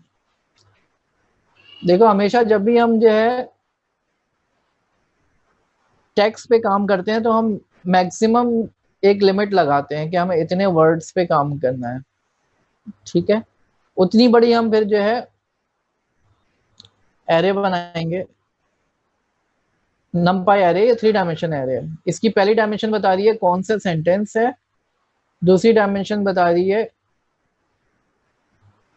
कितने वर्ड्स को कंसीडर करना है हमने, दूसरी डायमेंशन वर्ड्स की है, तीसरी डायमेंशन जो है वो वेक्टर है जिसमें जो है किसी एक पोजीशन पे 1 लिखवाया जाएगा, बाकियों पे 0 लिखवाया जाएगा। शुरू में हमने अज्यूम कर लिया सारे 0 हैं, और फिर हम क्या करेंगे, लूप लगा के सेंटेंस के ऊपर लूप लगाया। इनुमरेट दो चीजें रिटर्न करता है, एक तो सैंपल्स में से एक एक सैंपल एक एक सेंटेंस उठकर आएगा और साथ में पोजीशन भी उसकी रिटर्न होगी 0 1 2 3 4।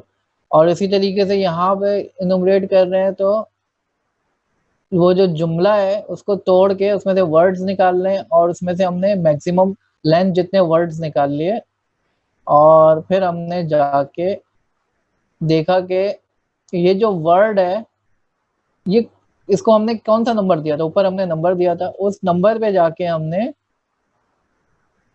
1 लिख दिया। उस सेंटेंस के उस वर्ड के लिए कौन सा नंबर था, उस नंबर पे जाके हमने 1 लिख दिया।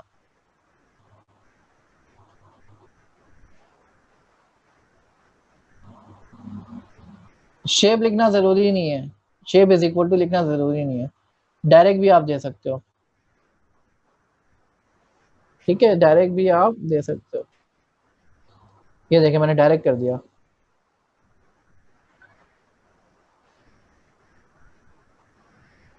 इनुमरेट जो है एलिमेंट्स रिटर्न करता है लिस्ट के, और की नहीं होती बेटा ये जो है उसकी पोजीशनिंग होती है। ठीक है, वरना आपको आई का एक वेरिएबल लेके उसमें +1 करना पड़ रहा होता।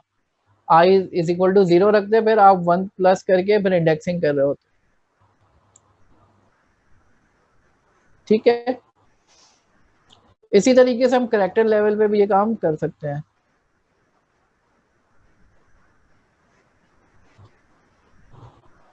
कैरेक्टर लेवल पे 1 हॉट एनकोडिंग मैं आपको करके दिखाता हूँ।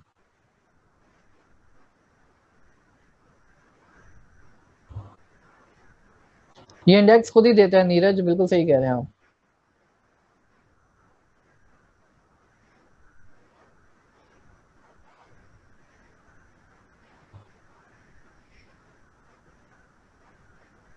मैक्सिमम लेंथ डिफाइन करना जरूरी है सुनहरा,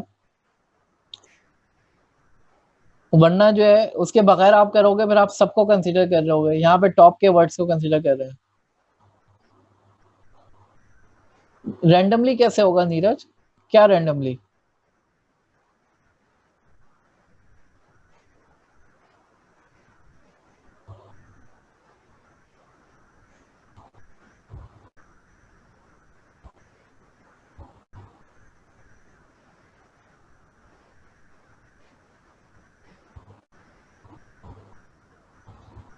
नहीं, रैंडमली नहीं करेंगे भाई।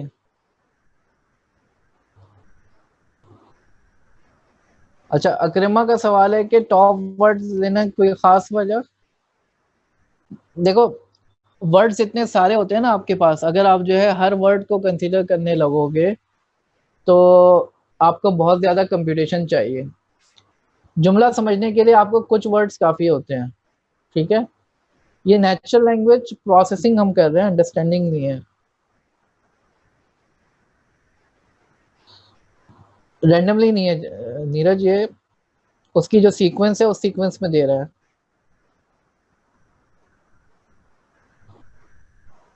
जी अतीक,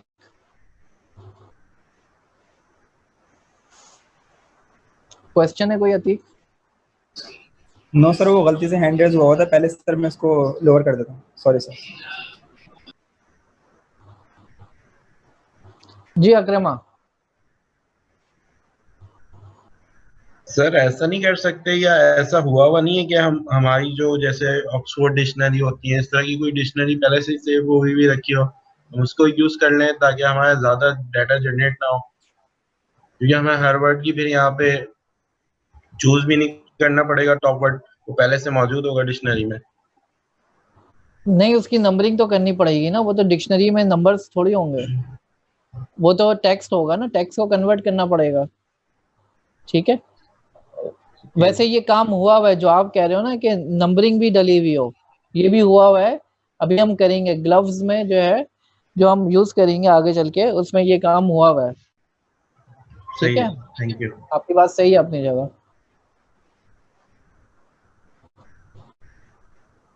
जी आसिफ। सर ये बात इनके अक्रमा वाली बात के साथ बात में ला रहा हूँ।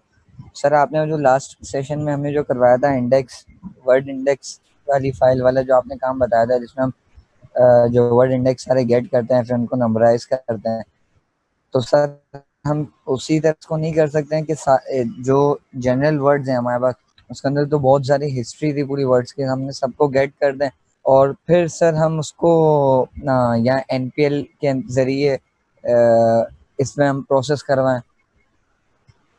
सर आप मतलब बात समझे मैं जो कहना चाह रहा हूँ? फिर से रिपीट करिएगा।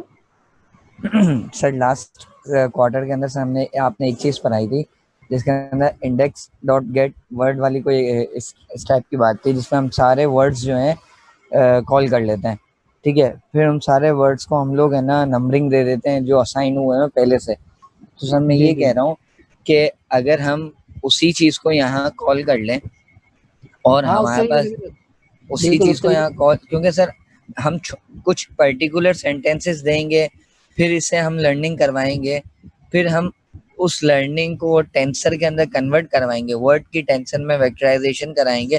तो इससे बेहतर नहीं है कि हम वहाँ से वर्ड इंडेक्स डॉट गेट करके सारी सबको कॉल करें और यहाँ पर उसको एक एक टेंसर बना के वेक्टराइजेशन करा दें और फिर हम जो भी इससे टेक्स्ट देंगे इसको ये खुद ही ऑटोमेटिकली उसी टेंसर के हिसाब से कन्वर्ट कर देगा। इस तरीके से हो सकता है कुछ? हाँ, उस तरीके से भी कर सकते हैं। वर्ड इंडेक्स तो हमने यहाँ पे बनाया है ना, यहाँ पे भी बनाया है, इसको टोकन इंडेक्स का है, बस वर्ड इंडेक्स बनाया तो है इसमें, वही काम किया हमने जो उस वक्त किया था ना, वही काम है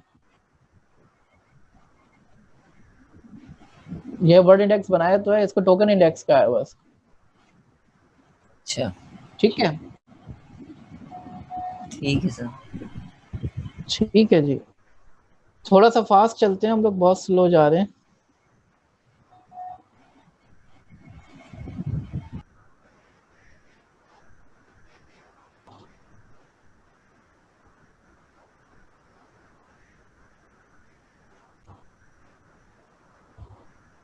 अब ये कैरेक्टर लेवल पे भी कर सकते हैं हम।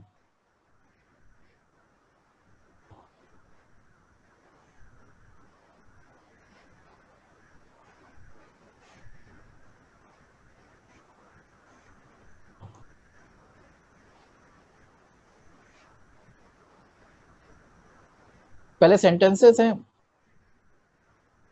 ठीक है? उसके बाद हमने क्या किया, इसको प्रिंटेबल कैरेक्टर्स उठा लिए और डिक्शनरी बना ली हमने ना इसकी।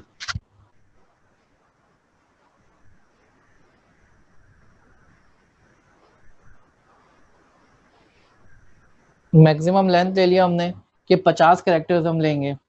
इसको मैं इंडिविजुअली चला के दिखाता हूँ आपको सबसे पहले।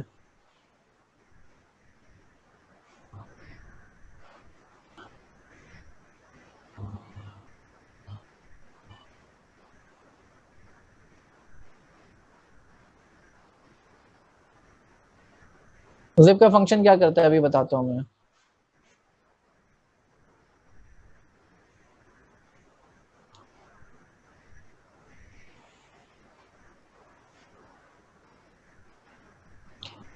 स्ट्रिंग डॉट प्रिंटेबल जो है ये आपको जितने भी प्रिंटेबल कैरेक्टर्स मौजूद हैं, पॉसिबल कैरेक्टर्स हो सकते हैं, वो सब आ गए।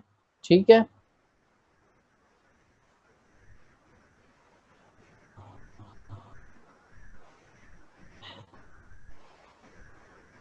उसके बाद हमने क्या करा, हमने एक डिक्शनरी बनाई जिसमें हमने कीज और वैल्यूज, कीज क्या दिए हमने, कैरेक्टर दिया। फॉर एग्जांपल ये स्ट्रिंग डॉट, इसकी लेंथ कितनी होगी, इसकी लेंथ निकाल लो आप, कैरेक्टर्स डॉट लेंथ,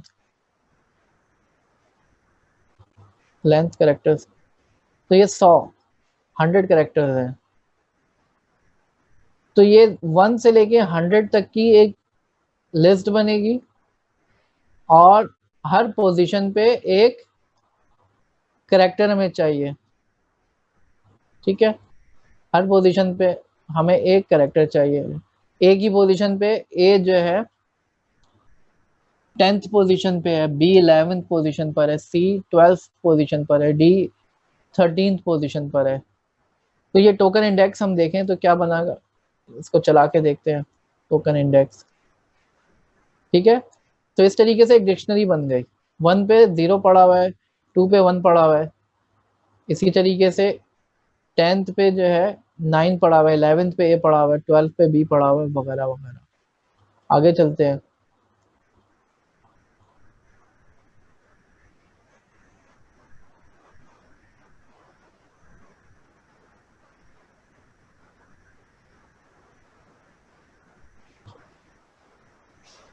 कीज भी तो प्रिंट हो रही है बेटा, जुबैर कीज है ना, ये 95 की है, ये की है और ये वैल्यू है स्पेस। 96 पे 96 की है, वैल्यू क्या है, टैब। अब हमने क्या करा, हमने लेंथ ऑफ सैंपल, ये नंपाई का जीरोस का फंक्शन हमने इस्तेमाल किया। अच्छा मैं जरा एक्सप्लेन कर दूं फिर क्वेश्चन लेता हूँ। सैंपल्स 2 जुमले हैं हमारे पास। ये पहली इंडेक्स जो है numpy डॉट जीरो से जो एरे बन रही है उसमें पहली इंडेक्स जो है, अगेन जैसे वहां पे पहला जो है इंडेक्स सेंटेंस होता था, यहाँ पे भी सेंटेंस है। दूसरा जो है कितने मैक्सिमम कैरेक्टर्स को कंसीडर करना है हमने, और तीसरा जो है ये जो टोकन इंडेक्स है ये कितने पड़े हुए हैं। ठीक है, 100 पड़े हुए हैं, तो ये 100 डायमेंशन का जो है एक नंपाई एरे बनेगी। लूप लगाया हमने, इनुमरेट किया सैंपल पे एक एक करके, हमने जो है लूप लगा के एक एक करके जुमला उठाया, हमने सैंपल के अंदर आया, जुमले में से एक कैरेक्टर उठाया। अब टोकन इंडेक्स के अंदर हमारे पास हर तरह के कैरेक्टर्स पड़े हुए हैं और उस कैरेक्टर के अगेंस्ट किस पोजीशन पे ये कैरेक्टर पड़ा हुआ है उस पोजीशन पे जाके 1 लिख दिया। तो अगर मैं रिजल्ट्स आई करूं,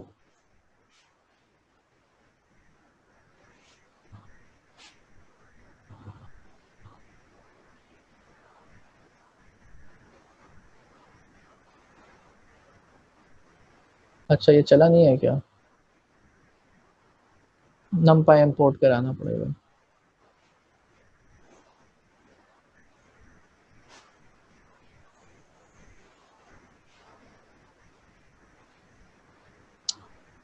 राइट,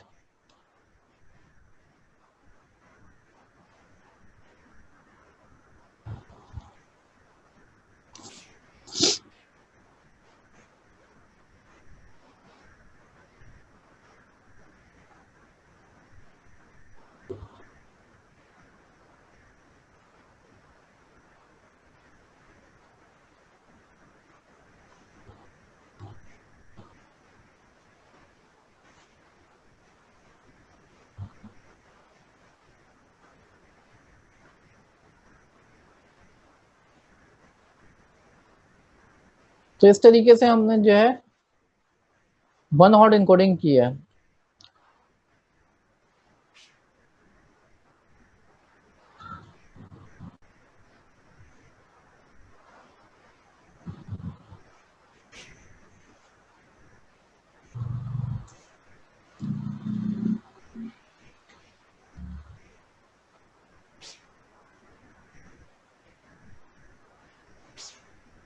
ठीक है जनाब।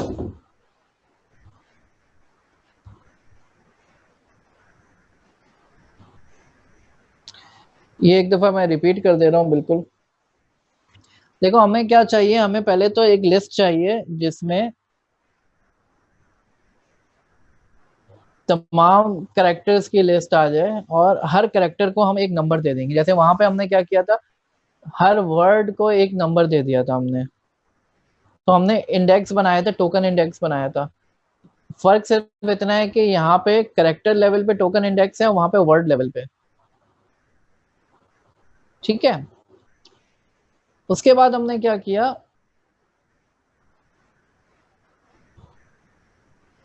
ये टोकन इंडेक्स बन गया। हमने लूप लगाया, हर सेंटेंस में से हर कैरेक्टर को उठा रहे हैं हम।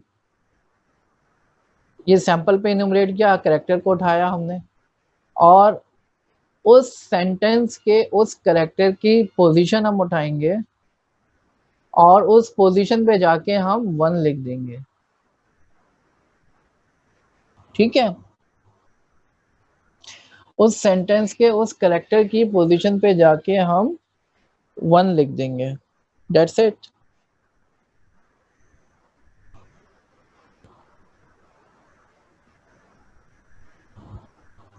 अच्छा, नॉर्मली जो है ना हम वर्ड लेवल पे काम कर रहे होते हैं, कैरेक्टर लेवल पे काम नहीं करते। इसकी वजह मैंने बताई, वर्ड लेवल पे ज़्यादा सेंस बनता है।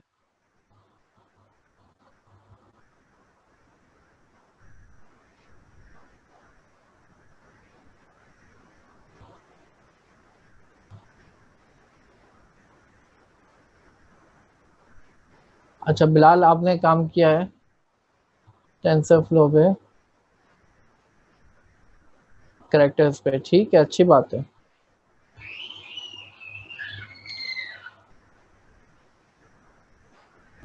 अच्छा जी, आगे चलते हैं हम। कीरास के अंदर जो है ना, ये बिल्ट इन मौजूद है, आपको परेशान होने की ज़रूरत नहीं है। आप जो है ये काम जो है कीरास के एक फंक्शन के थ्रू कर सकते हैं। फ़ायदा क्या है कीरास की बिल्ट इन यूटिलिटी को इस्तेमाल करने का, उसमें स्पेशल कैरेक्टर जो है वो खुद ही जो है स्ट्राइप कर देता है, निकाल देता है। स्पेशल कैरेक्टर्स पे काम करने की ज़रूरत नहीं है। उसके अलावा वो एन मोस्ट कॉमन वर्ड्स पे काम कर रहा होता है। तो कीरास पे करने का बड़ा आसान सा तरीका है, जो किसी ने कोड भी शेयर किया था अभी थोड़ी देर पहले।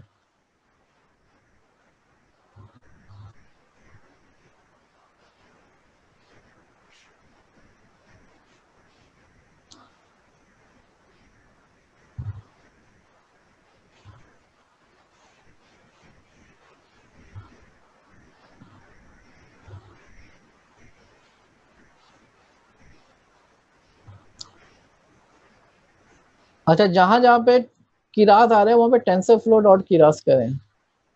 ठीक है।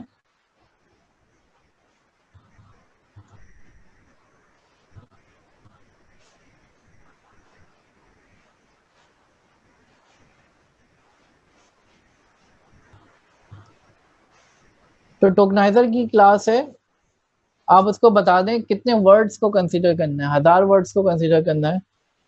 फिट ऑन टेक्स्ट करेंगे, वो आपको जो है फिट करके, सबसे पहले आप फिट कराओगे तो उसके इंटरनल मॉडल है वो फिट कर देगा।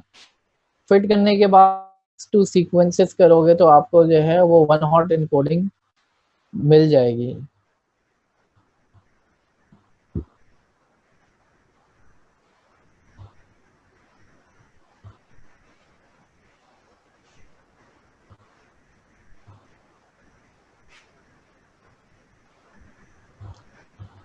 टेन 10,000 वर्ड्स की जगह पे आप कम भी कर सकते हैं भाई। ठीक है, कम भी कर सकते हैं, ज़्यादा भी कर सकते हैं, ये आपकी मर्जी पर है। जी आजम, जो यूट्यूब पे वीडियो मैं डाल रहा हूँ आप लोगों के लिए डाल रहा हूँ, बिल्कुल ठीक है। टेक्स्ट टू सीक्वेंस करेंगे तो क्या रिटर्न करेगा, सीक्वेंसेस प्रिंट करा के देख लेते हैं।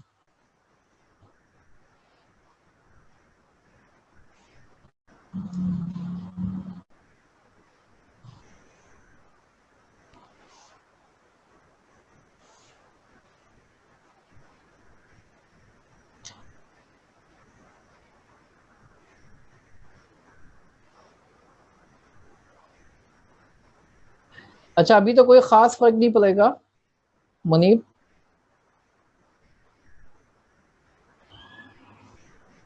अभी कोई खास फर्क नहीं पड़ेगा, लेकिन अगर वर्ड्स ज़्यादा होंगे, बहुत ज़्यादा पैराग्राफ्स होंगे, फिर फ़र्क पड़ेगा। ठीक है, मैं अपना चैनल जो है वो डिटेल में आपको अभी डिस्कस करता हूँ मैं। अच्छा, अभी क्या रिटर्न किया इसने, टेक्स्ट टू सीक्वेंसेस से नंबर्स रिटर्न किया है इसने, कि दा का पहला नंबर है, कैट का दूसरा नंबर है। अब यहाँ पे दा आ रहा है, ये दा है, ठीक है ना, 1 लिखा हुआ है, ये दा को रिप्रेजेंट कर रहा है। अब इसकी मैट्रिक्स बनाने पड़ेंगे हमें, तो 1 हॉट मैट्रिक्स मिल जाएगा।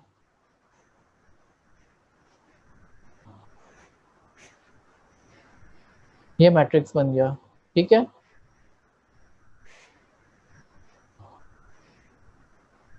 और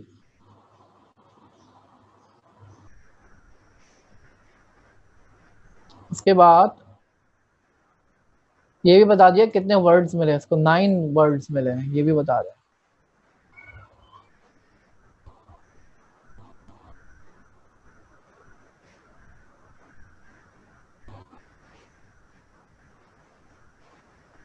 अच्छा, ये सेफ लिमिट है कि आप 1000 रख लें, 1000। मुनीब का क्वेश्चन है कि हम कितने रखें, तो 1000 जो है that is a good estimate, 1000 रख लें, बहुत अच्छा है। स्लाइड में शेयर कर दूंगा, ठीक है। मेरा चैनल जो है उसका लिंक मैंने यूट्यूब फेसबुक पे शेयर कराया हुआ है, learn AI with doctor Numan जो है, उस ग्रुप के ऊपर मैंने शेयर कराया हुआ है, ठीक है। चैनल को सब्सक्राइब कर दिएगा।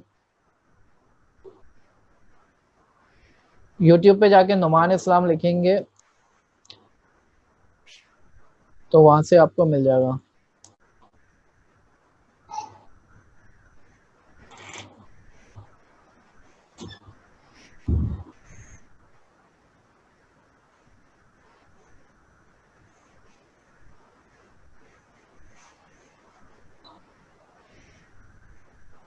जी, आज वाला लेक्चर भी मैं डालता हूँ, ठीक है। तो इस तरीके से कर सकते हैं। अब थोड़ा सा और देख लेते हैं चीज़ों को।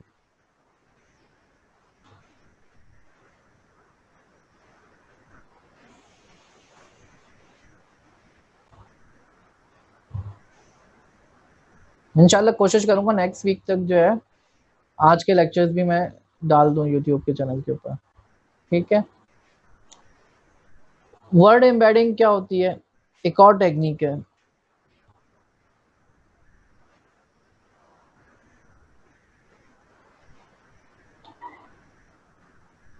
अच्छा, ये स्पार्स का क्या मतलब होता है, स्पार्स का मतलब एक ऐसा मैट्रिक्स जिसमें जो कि खाली खाली हो। स्पार्स का मतलब खाली खाली होना, जिसमें एक ऐसा मैट्रिक्स जिसमें ज़्यादातर एंट्रीज 0 हो, तो वो खाली है, इतना भरा हुआ नहीं है। दूसरे होता है जो कि डेंस होता है,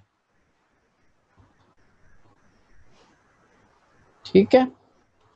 तो ज़रा वर्ड एम्बेडिंग को हम देख लेते हैं। एक और तरीका जो है जो कि इस्तेमाल किया जाता है वो वर्ड एम्बेडिंग कहलाता है,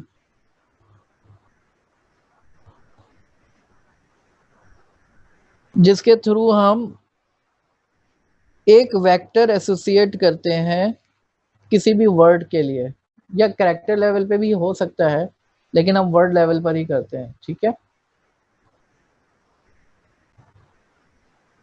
जब 1 हॉट इनकोडिंग हम करते हैं वो बाइनरी होता है और स्पार्स होता है, उसमें ज़्यादातर जीरोस आ रहे होते हैं और बहुत ही हाई डायमेंशनल होता है, बहुत ज़्यादा जगह लेता है।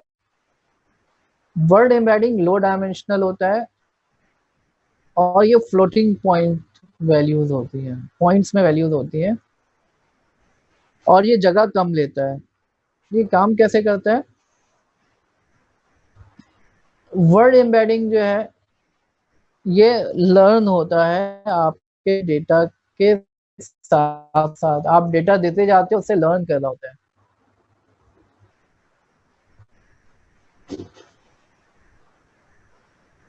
टू 256 डायमेंशन का, 512 डायमेंशन का या 1024 डायमेंशन का डेटा हो सकता है। वन हॉट इनकोडिंग के अंदर अगर देखा जाए तो 20,000 डायमेंशन, तो बहुत ज्यादा। यहाँ पे हजार में बात हो रही है, वहां पे 20,000 में बात हो रही है। वन हॉट इनकोडिंग जब आप करोगे अपने वर्ड्स की, अगर आपके जुमले में, अगर आपकी वोकेबलरी में 20,000 वर्ड्स है, एक किताब है, किताब में 20,000 वर्ड्स होना कोई मुश्किल बात नहीं है, हर तरह के वर्ड्स हो सकते हैं। तो आपकी जो इनकोडिंग होगी 20,000 वर्ड्स की, जबकि अगर हम बात करें वर्ड एम्बेडिंग की, वर्ड एम्बेडिंग में 1000 वर्ड्स, 1024, 512 इतने डायमेंशन का एम्बेडिंग होती है। तो ये ज्यादा सिंपल है, ठीक है, ये कम जगह में काम कर देता है। वर्ड एम्बेडिंग को हासिल करने के दो तरीके होते हैं। पहला तरीका क्या है, आप जो है खुद से लर्न करवाओ, अपना डेटा देते जाओ और लर्न करवाते जाओ। और दूसरा तरीका ये है बने बनाए वर्ड एम्बेडिंग मॉडल्स आप इस्तेमाल कर लो। ये वैसे ही है जैसे कि हमने ट्रांसफर लर्निंग पढ़ी थी पहले, ठीक है। तो बजाय इसके कि आप खुद से लर्न कराओ, प्री ट्रेन्ड वर्ड एम्बेडिंग मौजूद है, जैसे ग्लव्स है, आप वो इस्तेमाल कर लो। जी वासिब। सर आप एक चैनल था प्रोलॉजिक्स के नाम से ना, उस पर आपकी सारी वीडियोस डली हुई थी, तो वो मैं देख रहा था, वो रिमूव हो गया, तो काइंडली वो वीडियो तो आप अपलोड कर देगा अपने चैनल के ऊपर। कौन सी? सर एक आपकी ये सारी रिकॉर्डिंग की वीडियोस एक चैनल पे अपलोड होती थी प्रोलॉजिक के नाम से, तो वो चैनल रिमूव हो गया है, तो आप जो ना खुद ही अपलोड कर देगा अपने चैनल पे जो भी रिकॉर्डिंग हमारी अब तक क्लासेस की हुई है।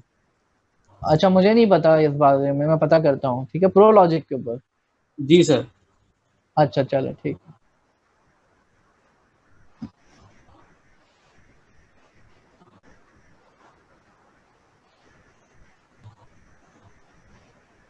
जी हमजा कुछ कहना चाह रहे हैं?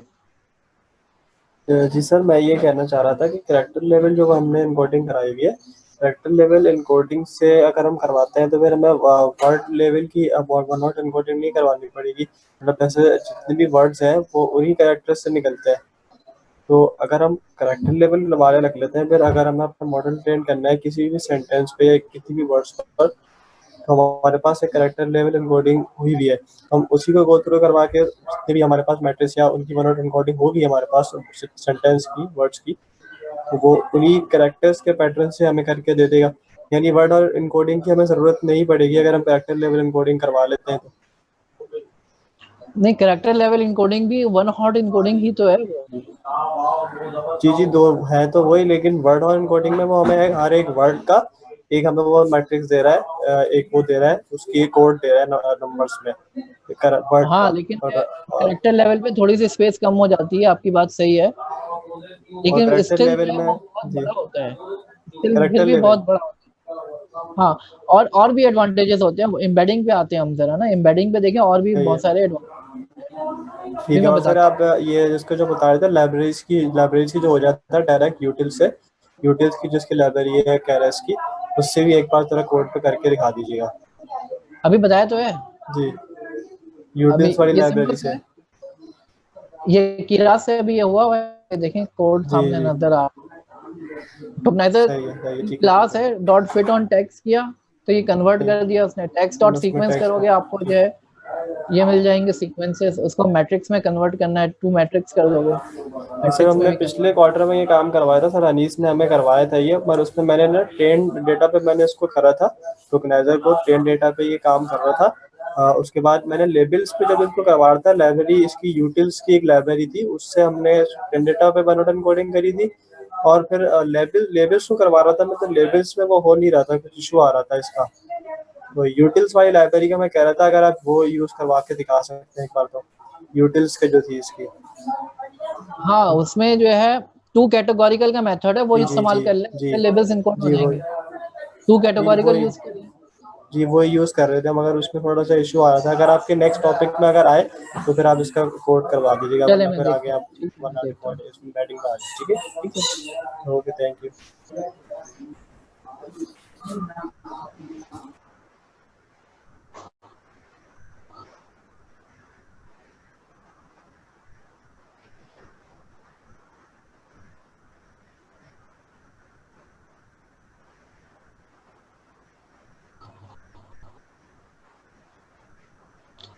अच्छा, लेबल्स ये जो बता रहे हैं ना बिलाल आप, ये तो फिर आप एसके लर्न के ऊपर चले गए ना, साइकिट लर्न, उसको भी इस्तेमाल कर सकते हैं, बिल्कुल उसके थ्रू भी हो सकता है।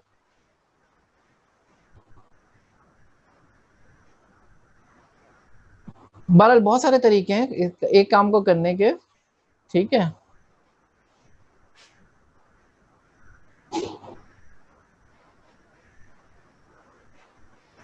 हाँ, अभी मैं आ रहा था इसके ऊपर।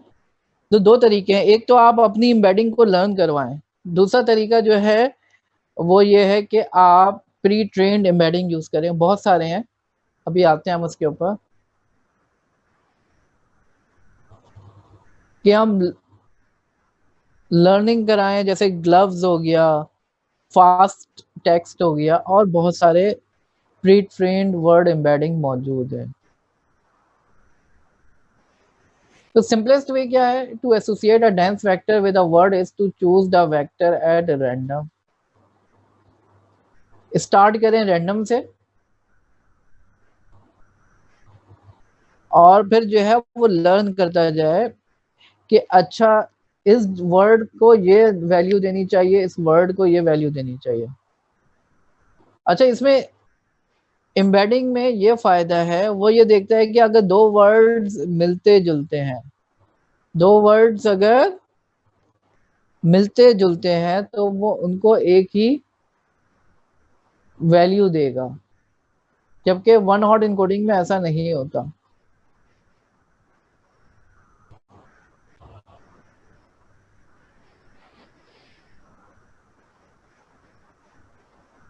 अच्छा, ये मैं अपलोड कर दूंगा, आसिफ आराम से देख लिएगा, कोई परेशानी की बात नहीं है।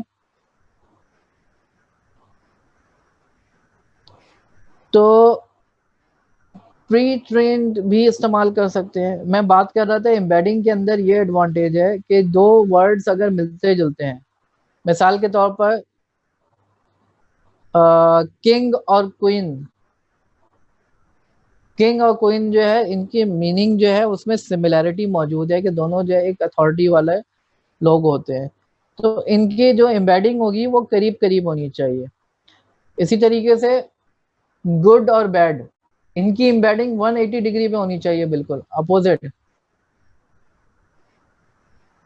ये काम वन हॉट इनकोडिंग में नहीं हो सकता, ठीक है। मिसाल के तौर पर किंग की वैल्यू को मैं अगर क्वीन से माइनस करूं,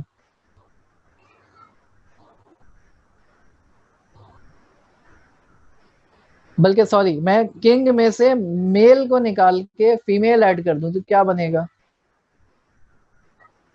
किंग में से मेल को निकाल के फीमेल को ऐड कर दूं, किंग में से मेल मेल निकाल दिया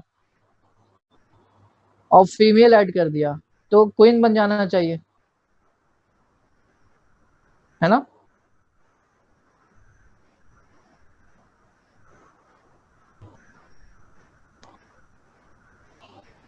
किंग में से फीमेल, किंग में से मेल निकाल के फीमेल ऐड किया तो क्वीन बन जाना चाहिए, ठीक है।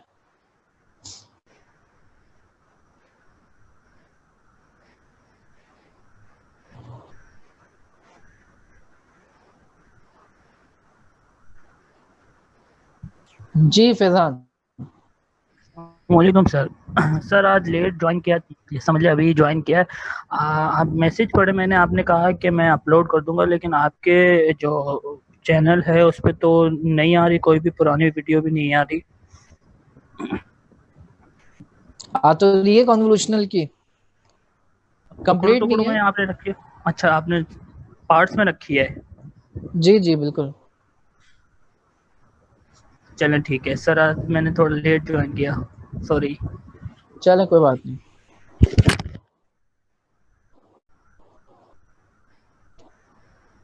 तो एम्बेडिंग का एडवांटेज समझ में आया आप लोगों के?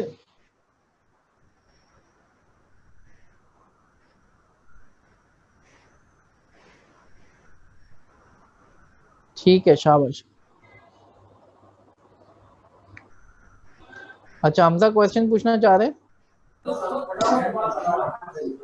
नहीं सर, वो रह गया था, राइज हैंड रह गया था, सॉरी। चल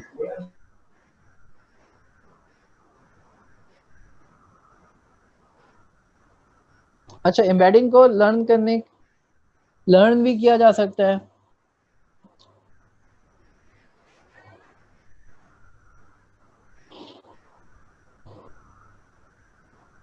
किंग के अंदर अगर प्लूरल को ऐड कर दें तो किंग्स बन जाएगा। अच्छा, ये काम जो है एम्बेडिंग को लर्न करना, ये जो है बैक प्रोपगेशन से बड़े अच्छे तरीके से हो जाता है। बैक प्रोपगेशन हम पढ़ चुके हैं, न्यूरल नेटवर्क खुद ही लर्न कर लेता है। बड़ा सिंपल सा तरीका है, आप जो है कीरास के अंदर एम्बेडिंग का ऑब्जेक्ट बनाएं, लेयर ऐड कर दें एम्बेडिंग के लेयर को। जैसे सीक्वेंशियल के अंदर हमने कॉन्वोल्यूशन ऐड की थी, अभी तक मैक्स पुलिंग ऐड की थी, डेंस ऐड किया था। अब हम क्या करेंगे, एम्बेडिंग की लेयर को ऐड कर देंगे।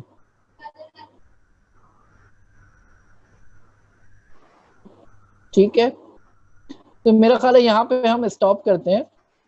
इंशाल्लाह अगली क्लास में जो है, अच्छा क्वेश्चन ले लेते हैं। इंशाल्लाह अगली क्लास में हम इसको कंटिन्यू करेंगे। क्वेश्चन ले लेता हूँ बस मैं। अस्सलाम वालेकुम सर। वालेकुम सलाम। सर ये मुझे अपनी क्लास मूव करनी थी, दोपहर का टाइम संडे को मैं ज्यादातर अवेलेबल नहीं होता, तो मैं सुबह की क्लास लेना चाह रहा था 9 से 11 की। ठीक है, आप PIAC में education@piac.org पे ईमेल कर दें। सर वहाँ पे तो मैंने कर दिया है, लेकिन सर आपकी रिकमेंडेशन चाहिए। मुझसे पूछेंगे तो मैं रिकमेंड कर दूंगा, PIAC वाले पूछेंगे मुझसे तो। ठीक है, ठीक है सर, ये मेरा मोहम्मद उस्मान नाम। चलें जी, थैंक यू, ओके।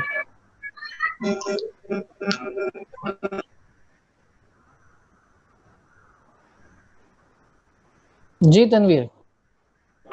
वालेकुम सर। वालेकुम सलाम।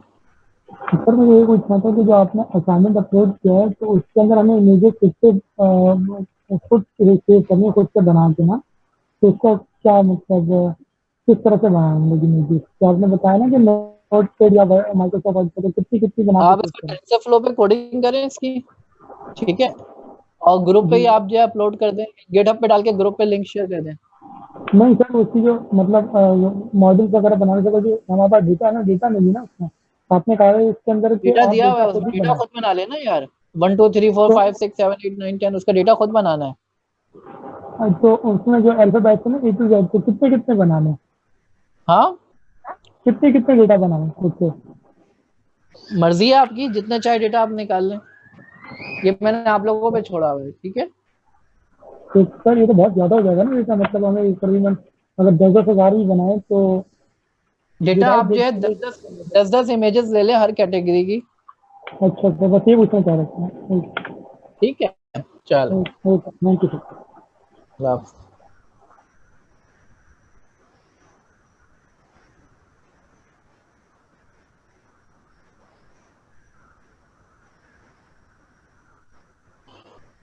जी बेटा, फाइल अपलोड कर दूंगा इंशाल्लाह। जो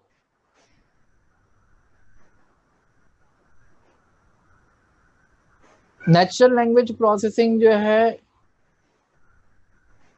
उसका थोड़ा सा ओवरव्यू कह रहे हैं आप, तो नेचुरल लैंग्वेज प्रोसेसिंग जो है, जो नेचुरल लैंग्वेज है इंसान की, इंग्लिश, उर्दू इसकी अंडरस्टैंडिंग है, इसकी बेस पे जो है बहुत सारे काम किए जा सकते हैं, जो इंसान जिसमें जो है वॉइस रिकग्निशन भी आ जाती है,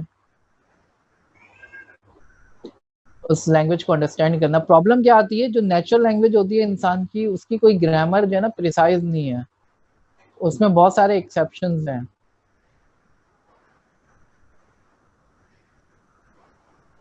ठीक है, तो इसको बड़ा मुश्किल है, इसमें बहुत सारे इश्यूज हैं।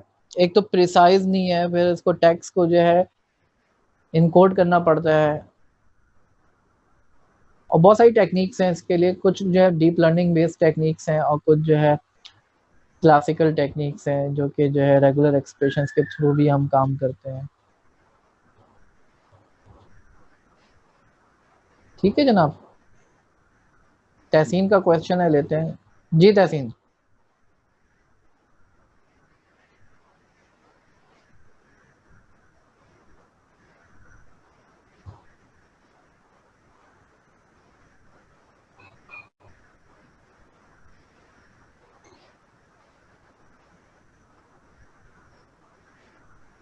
चलें जी क्लास एंड करते हैं।